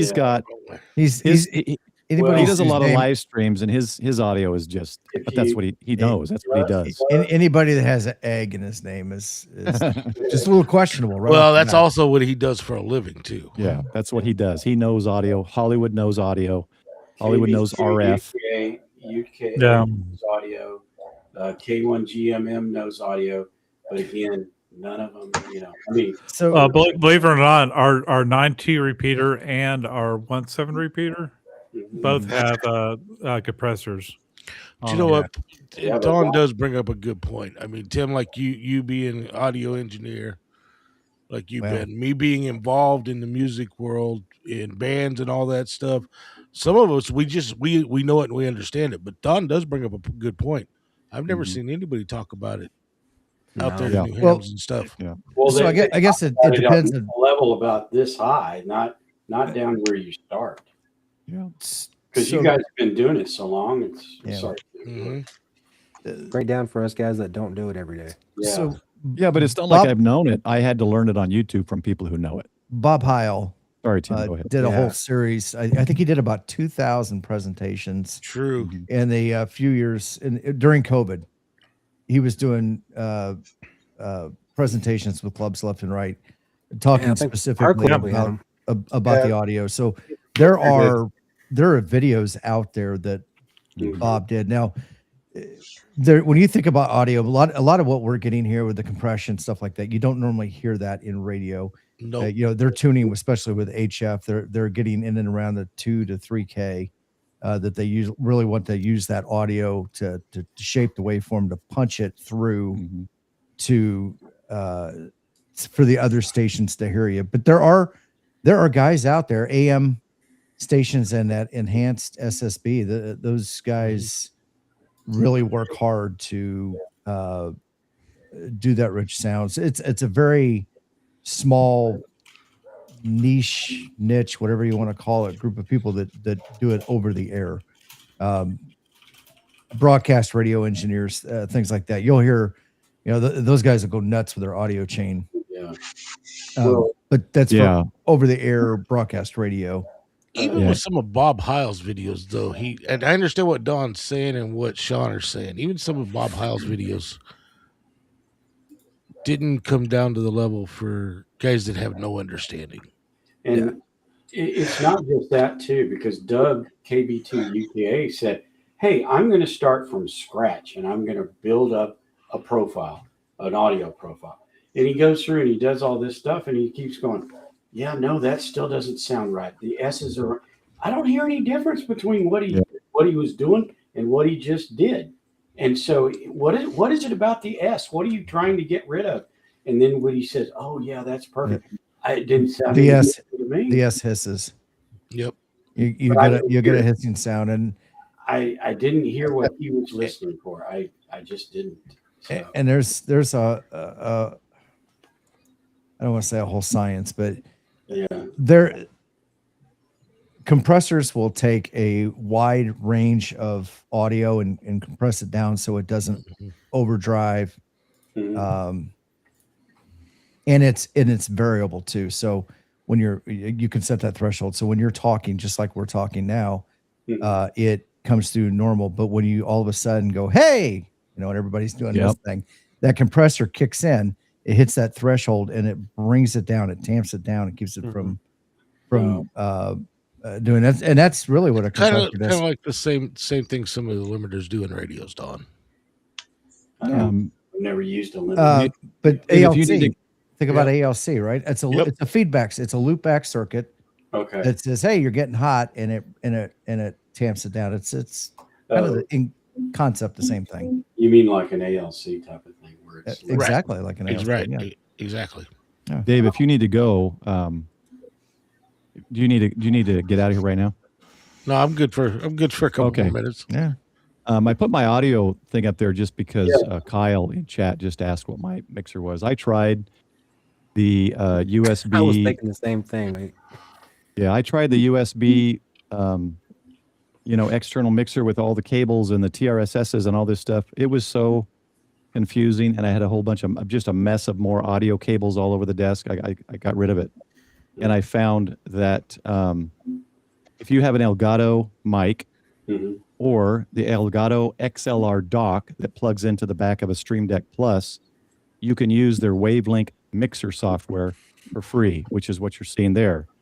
And so it's basically you can assign and what I do is I have it on that. If you remember my shack picture, the far right, there was a screen on the desk. That's a 12-inch touch screen. That's where my mixer is. So I can reach over here and touch and mute the stream, mute what's coming into my headset. I can do it all manually with my mouse or finger, but there's no cables. I don't have the cables anywhere. Now it's probably not as good as a nice audio, hardware mixer, but it works for me, and I don't have another 18 cables all over my desk to hide or get rid of. Paul, I got a question about that. Now, do you get your do you have monitor? Yeah. In your headset? You do? There's not a delay? Let me show you. No, not at all. Let me show you real quick here. Let me see if I can. There we go. Okay, so you see at the bottom of each of those mixers. I don't know if my mouse will show. Oh, it does show. Okay, you see down here the headset with a line through it. That's me. This is the stream. So if I want you to hear, so up here, the sound effects. So that's my sound effects like this. Emotional damage. So if I don't want to hear it, I click this right here. So you'll see a little line. Now I won't hear it. If I don't want you to hear it, I click this right here. So when I go on, like when I went on Frank's stream, all of these were clicked off. So that nothing I do comes over Frank's stream. But when I say, what about your monitor though? Because I see your Elgato XL. You're not monitoring that right now. So if you monitor that for yourself, is there a delay? It makes that when you're listening to yourself, you know how that is. Like if I do this now, you're gonna listen to me talk. It starts sounding like I'm slurring or something because I'm hearing it like a millisecond later. And so it makes my brain slow down, and I have to. So there is that delay. Yes, there's a delay. Yeah, and that's why I use a Go XLR, but that's also like you were saying, Paul, a bunch of cables. That's also expensive. Luckily, I bought that secondhand. Yeah, that was one. But again, I don't need to listen to myself, and I'm serious. It's like a millisecond delay. Well, that's one of the things Doug was talking about because he does listen to himself, and he says. You just got to train yourself that you don't get so that you can hear yourself and talk and be able to hear what you sound like. But again, I don't know what I'm listening for, so it doesn't matter. That's the dock. You buy it separate. Okay. They have another dock. If you want USB, it has 8 USB 3.0 plugs in the back, but this has USB-C, the XLR, and a headset out, and then that just plugs into the back of the Stream Deck Plus, this one right here, which is a nice one because you have knobs that you can assign. This is a screen you can swipe and have multiple pages and assign everything. Mute, volume, mixers, and everything can be done here too. So it's about $400 combined, for the about combo. $340. Yeah, and they'll sell it as a set too, and you might get $20. By the way, check on Amazon. They also have an Amazon store, and sometimes it is cheaper there. So always compare and contrast. Yeah, in fact, I might have bought mine on Amazon, but that's what I was using. Kyle wanted to know that. It worked for me. I understand the software and that side more than I do. Do I need a mono? Do I need a TRS? Do I need a TRSS? A TRS, a quarter to eighth? That was too confusing. I think Mike summed it up right. Ham radio tubes. Tank radio needs compression. Yeah, for sure. Yes. For sure. Especially on his podcast when I'm driving down the road and all of a sudden I hear this tank radio. Frank, Ham Radio Wilderness Frank needs it as well. Falling asleep. That's Yes, good. he does. Yeah, he overmodulates a lot.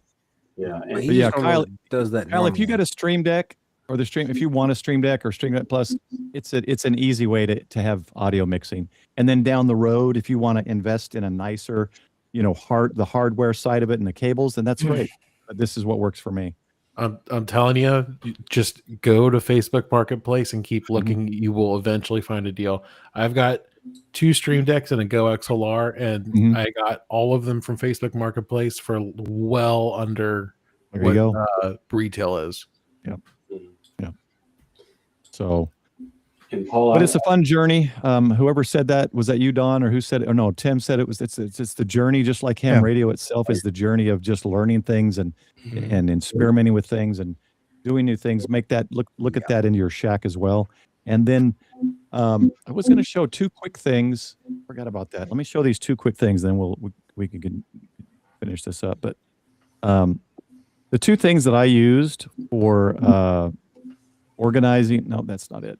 This one for organizing is I don't see the exact ones that I have, but it's this right here. This little.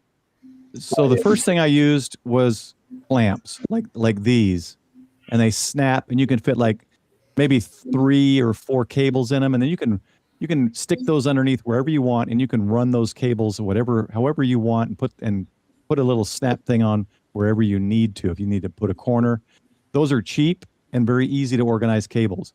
I've moved to this style, which is a bar, and you just tape the bar on it and you just slide it into the bar. So there are some really easy. These are just two I wanted to show real quick. I almost forgot. Really cheap, easy ways to organize those cables under the desk so you don't see as many cables. I don't have them all organized. My power cable's in the wall, my trip light thing, you see that, but you don't see all that other mess of cables. So yeah, I just wanted to mention that real quick. Yeah, the thing about that is that all of those cables have to be long enough to fit to run where you want them to run and fit within that. And what I always run into is they're not long enough. I end up buying like my HDMI cables. Yeah, my HDMI cables run from the PC under here all the way up to the top two. Now, really, it's only 6 feet, but if I want to keep them hidden, I got to buy the 10-footers. Right. Yeah. Or you got excess cable, so you got to think of that. Put some money into it is the point, and it's not a bad thing. It's just something you got to keep in mind that if you're going to route your cables correctly, you're going to need a little extra cable. Yeah. So in some cases, you're going to have some extra power cord that you buy for your radios and things like that. That's the reason mine's a mess right now, because I don't know if that's exactly where I want them positioned. In a position that I can get the cable the right length to run them in something to hide them. That's why I made rewiring mine. That's why I made the comment, Don, that you're adding something every week. It seems like. Well, over the last 3 months, I've bought three major radios, and I don't normally do that, but these just fell in my lap, so to speak. And I'm hoping I don't buy another radio this year. I really don't. Hoping. He's hoping. I like how he said that. Do we want to take bets right now on that statement? He's probably already got his pre-order for the Kenwood. Yeah. No, I don't. Not until I'm not going to buy a VHF UHF radio. I guarantee you that. But if Kenwood comes out with a new HF, yes. And by the way, when are we going to see the new ICOM? Because the 7851, that 7760 doesn't replace it. I'm sorry. We need a 7851. We saw a new one. It's the 7300 Mark II. It's the best HF radio on the market. No, the 7851. No. Blow that away. I'm sorry. It is. It Flex can. Tim, all Tim has in his shack is 7851s. That's all he'll run. I'm talking about Tim Duffy, by the way. Well, I know. I mean, I knew it wasn't me because I don't have any 7851s. Mark II. They're not contest radios. The 7760 is not a contest radio. 7851 is. I was working contests on the 7300 Mark II. Well, but you're not Duffy I with was- a I was 5/5. kicking ass and taking names. Yeah, Mark II's nice. I doubt very seriously any serious contest station you're not going to find the Mark II in it. Yeah. And that's all I mean. Those are brand envy people is what those are. I'm not going to buy even one of those top of the line radios. I'm kind of like, I'm good right now. And I just wanted to point out, guys, I've been at this for many years. I'm also at the, what a golden age of my life. And I don't have, I no longer have a wife, unfortunately. And so there's a lot of things that go into my life that allows me to do what I'm doing. Right. So don't get like jealous of what I'm doing. It's just, I just happen to be in this position. But no. Everybody can get there. You might not have the number of radios that I do, but you might prioritize. Look, I really want this, top of the line radio when I get ready to retire. That's my goal. You set a goal, and that's all that I would say in that regard. I would say if I buy a new radio this year, Don, it's going to be a Hermes Light. Yeah.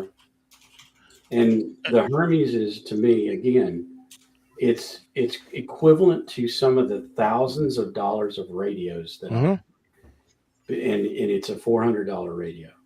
And if you want to have that experience and you don't have that much money, give it a try. And by the way, it doesn't have to be your only radio. And a lot of guys I'm talking to that have got the high dollar top end radios from the manufacturers say the receives on those don't come close to that Hermes light. Well, the only ones that would be an Onan G2 or an Onan. And the Right. problem with Onan is they are one of the worst manufacturers out there, because there are hundreds of stories of people putting their money out to get a radio, and they either sit for years waiting for the radio, or they never get it at all and they can't get a refund. So be careful of Apache Labs. The only way to get Apache Labs is if they have it in stock when you go in, or if you're lucky like I was on the 7000 and find it at a store. Martin Lynch does carry them. So if you bought from them, even overseas, I would do it, because you know they're going to deliver it. Apache Labs, but the Hermes is not made by Apache Labs, but it's built on the same technology. Uses the same software too, don't it? Yes, it came out. The Apache Labs came out of a Tapper presentation back many years ago, and it's all of the radios in that line are based on that Tapper presentation. And what happened was the Hermes, which was being made by Apache Labs at that time, this guy named, I believe, Steve Hagman, said, "Hey, I'm going to do that, but let me see if I can do it with this cable modem chip." And he was able to do it. And that's how we have the Hermes Light. And he worked on that thing for 8 years, and he got so tired of it, he quit doing it about 5 or 6 years ago. Yet look how many of them are sold almost daily now. They are just exploding because that radio, I really wish I could give him the credit he deserves, because he's walked away from it. He still participates in the forums every once in a while, but man, what he created, it's got a life of its own, way beyond what he what he did when he walked away from it. So EOD mentions sorting out a dock for all of his monitors. There's a lot of options in that AOD. We could talk about setup on another stream, or we can do. There's tons of stuff out there. You've seen all these examples of all of us have different types of docks, arms that clamp on some that you can expand from 1 monitor to 4 monitors to 6 monitors. So they're pretty basic. Clamp into the back of the desk and have the little forget what they're called, Visa or whatever, those 4 screw Visa connectors. God. Yeah. The only problem with adding all those monitors, you got to make sure you got a video card that will drive all those monitors, and a computer and a power supply that has power to put all that out. So, and then let's finish on real quick. Everyone throw out like the best headset, their favorite headset. There's a question in here about headsets. Again, I mentioned mine earlier. Mine's a gaming headset that I normally use. Is just I've got a Heil Pro 7 for radio, but this is what I use normally on the computer, and it's got a detachable mic, HyperX Cloud. Okay, in chat, and you guys, what else? What do you guys say about headsets? I'd have to agree with Tim. The 7506 Sony's. Sony 7506. Well, I don't necessarily use those for radio. I use this for for radio. for I thought you were just talking about just a headset. Which ones are those, Tim? These are the Pro 6, I think. Yeah. Okay. Yeah, Pro Set Elites. I'm sorry. Yeah. So these are the Pro Set Elites, and I've got one for Icon because they have a different mic in it than there's the one I use generally. So I use it with the Flex, Yaesu, whatever. If they're not looking for expensive ones, these ones audio that I've got on my head right now is what I use with my radio as well. And they're not, but I also use a boom mic for my radio, so I'm not worried about having an integrated mic into the headset. There's also Paradigm headsets that you can get for less than $200. Come with the headset, the foot switch, and you either get the adapter for a Yaesu or an adapter for an Icon. Yeah. Pro Set 3 EOD's mentioning. I have the Pro 7. That's what I use on the radio. It's kind of overkill. It's great. It's amazing, but it's a wonderful headset. I've used yours. But it's I've had it in POTAs, but I'm going to get the. I was hoping they're redoing their it used to be called the MCOM one, and it was yellow, Now they made it black. I was waiting for this to come out, hoping it was yellow again, but they made it black for some reason.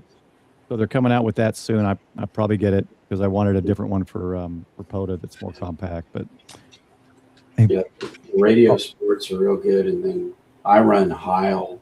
The Pro 6, I think, is the one that I'm using. And these things right here for computer, these are for fine. And they're same very brand as my mic. Yeah, they're very expensive. But when I go get a computer headset, I do not want one that plugs into the sound card. I want one that plugs in a USB port and basically generates its own sound.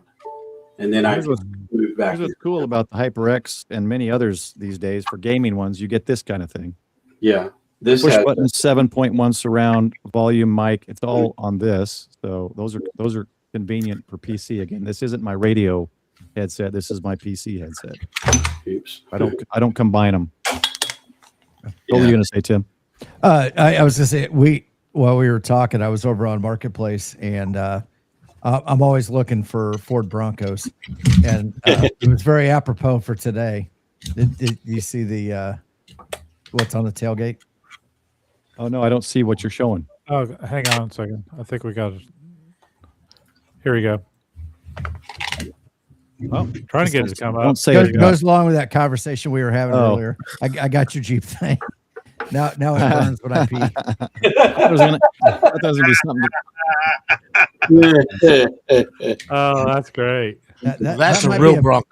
That might be a new bumper. That is a real Bronco. That might be a new bumper sticker. I might have to put that on the back of my Bronco. That's a 60s or 70s Bronco. That's a Gen 1 Bronco, yeah. It's like a 67. What is that's a real Bronco. What is They're all real Broncos. What is that's a real Bronco. It's not a Bronco. You're right. The Bronco Sport is not a Bronco. I don't Coming consider from a the guy that had an Bronco 86 Bronco, even the full Broncos now. Some of them look like a sedan. They haven't done anything to them.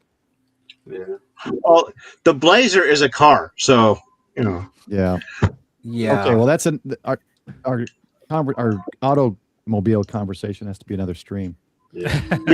I could be a pretty long stream. Let's see if I can remember all of them. Instead of putting links in, we got Don N5SKT's channel. We got WTF.Radio's channel. We got the Brocams channel. We got Grayman Pota's channel and Ham Radio Kids Cable channel. We've got Hillbilly Ham. We've got Getting Out in Life, and we've got Douglas V Amateur Radio. So check out their channels, guys. Subscribe if you haven't. Normally we do links, but we're past 11 o'clock. And I'm surprised I haven't got a message on the Google speaker from my wife. It's a midnight for me. Yeah. I'm gonna play the outro, guys, from my computer because Restream, for some reason, sucks now and won't play it. So say your goodbyes, and we're gonna pull you guys out one at a time, full screen me, and I'll do the outro, and then I'll close it out. So thanks everyone for joining. A great conversation. Thanks everyone in the chat. Thanks for the support, super chats, memberships. It's all much appreciated. Thanks everybody. Bye, y'all. Thanks, everybody. And Michael, if you can help me just move everyone to the backstage, and then I'll play the outro. Or we can do this, and then we can all talk. That's fine. Keep it like that. Yeah, we can do that like that. This way you guys can hear us as we talk, too, and snore. It's been a long day. A freight train. It's been a long day. I've been moving my son yesterday and today. I'm pretty wiped out. Moving. Quit saying those 4-letter words. Oh, that's rude. Colin is 3. It's the afternoon for Colin. He's wide awake. He's still got half the day to go. But hey, I got some grandpa time today, so that was good. Well, I think that's more important. Hey, Cooley. Good to see you, man. Dads are important, but so are grandpas. Yeah. Speaking of grandpas, my grandpa had his 90th birthday party today. Well, I'm not there. I like how he's You'll just get there. trampling over Seed Studio now.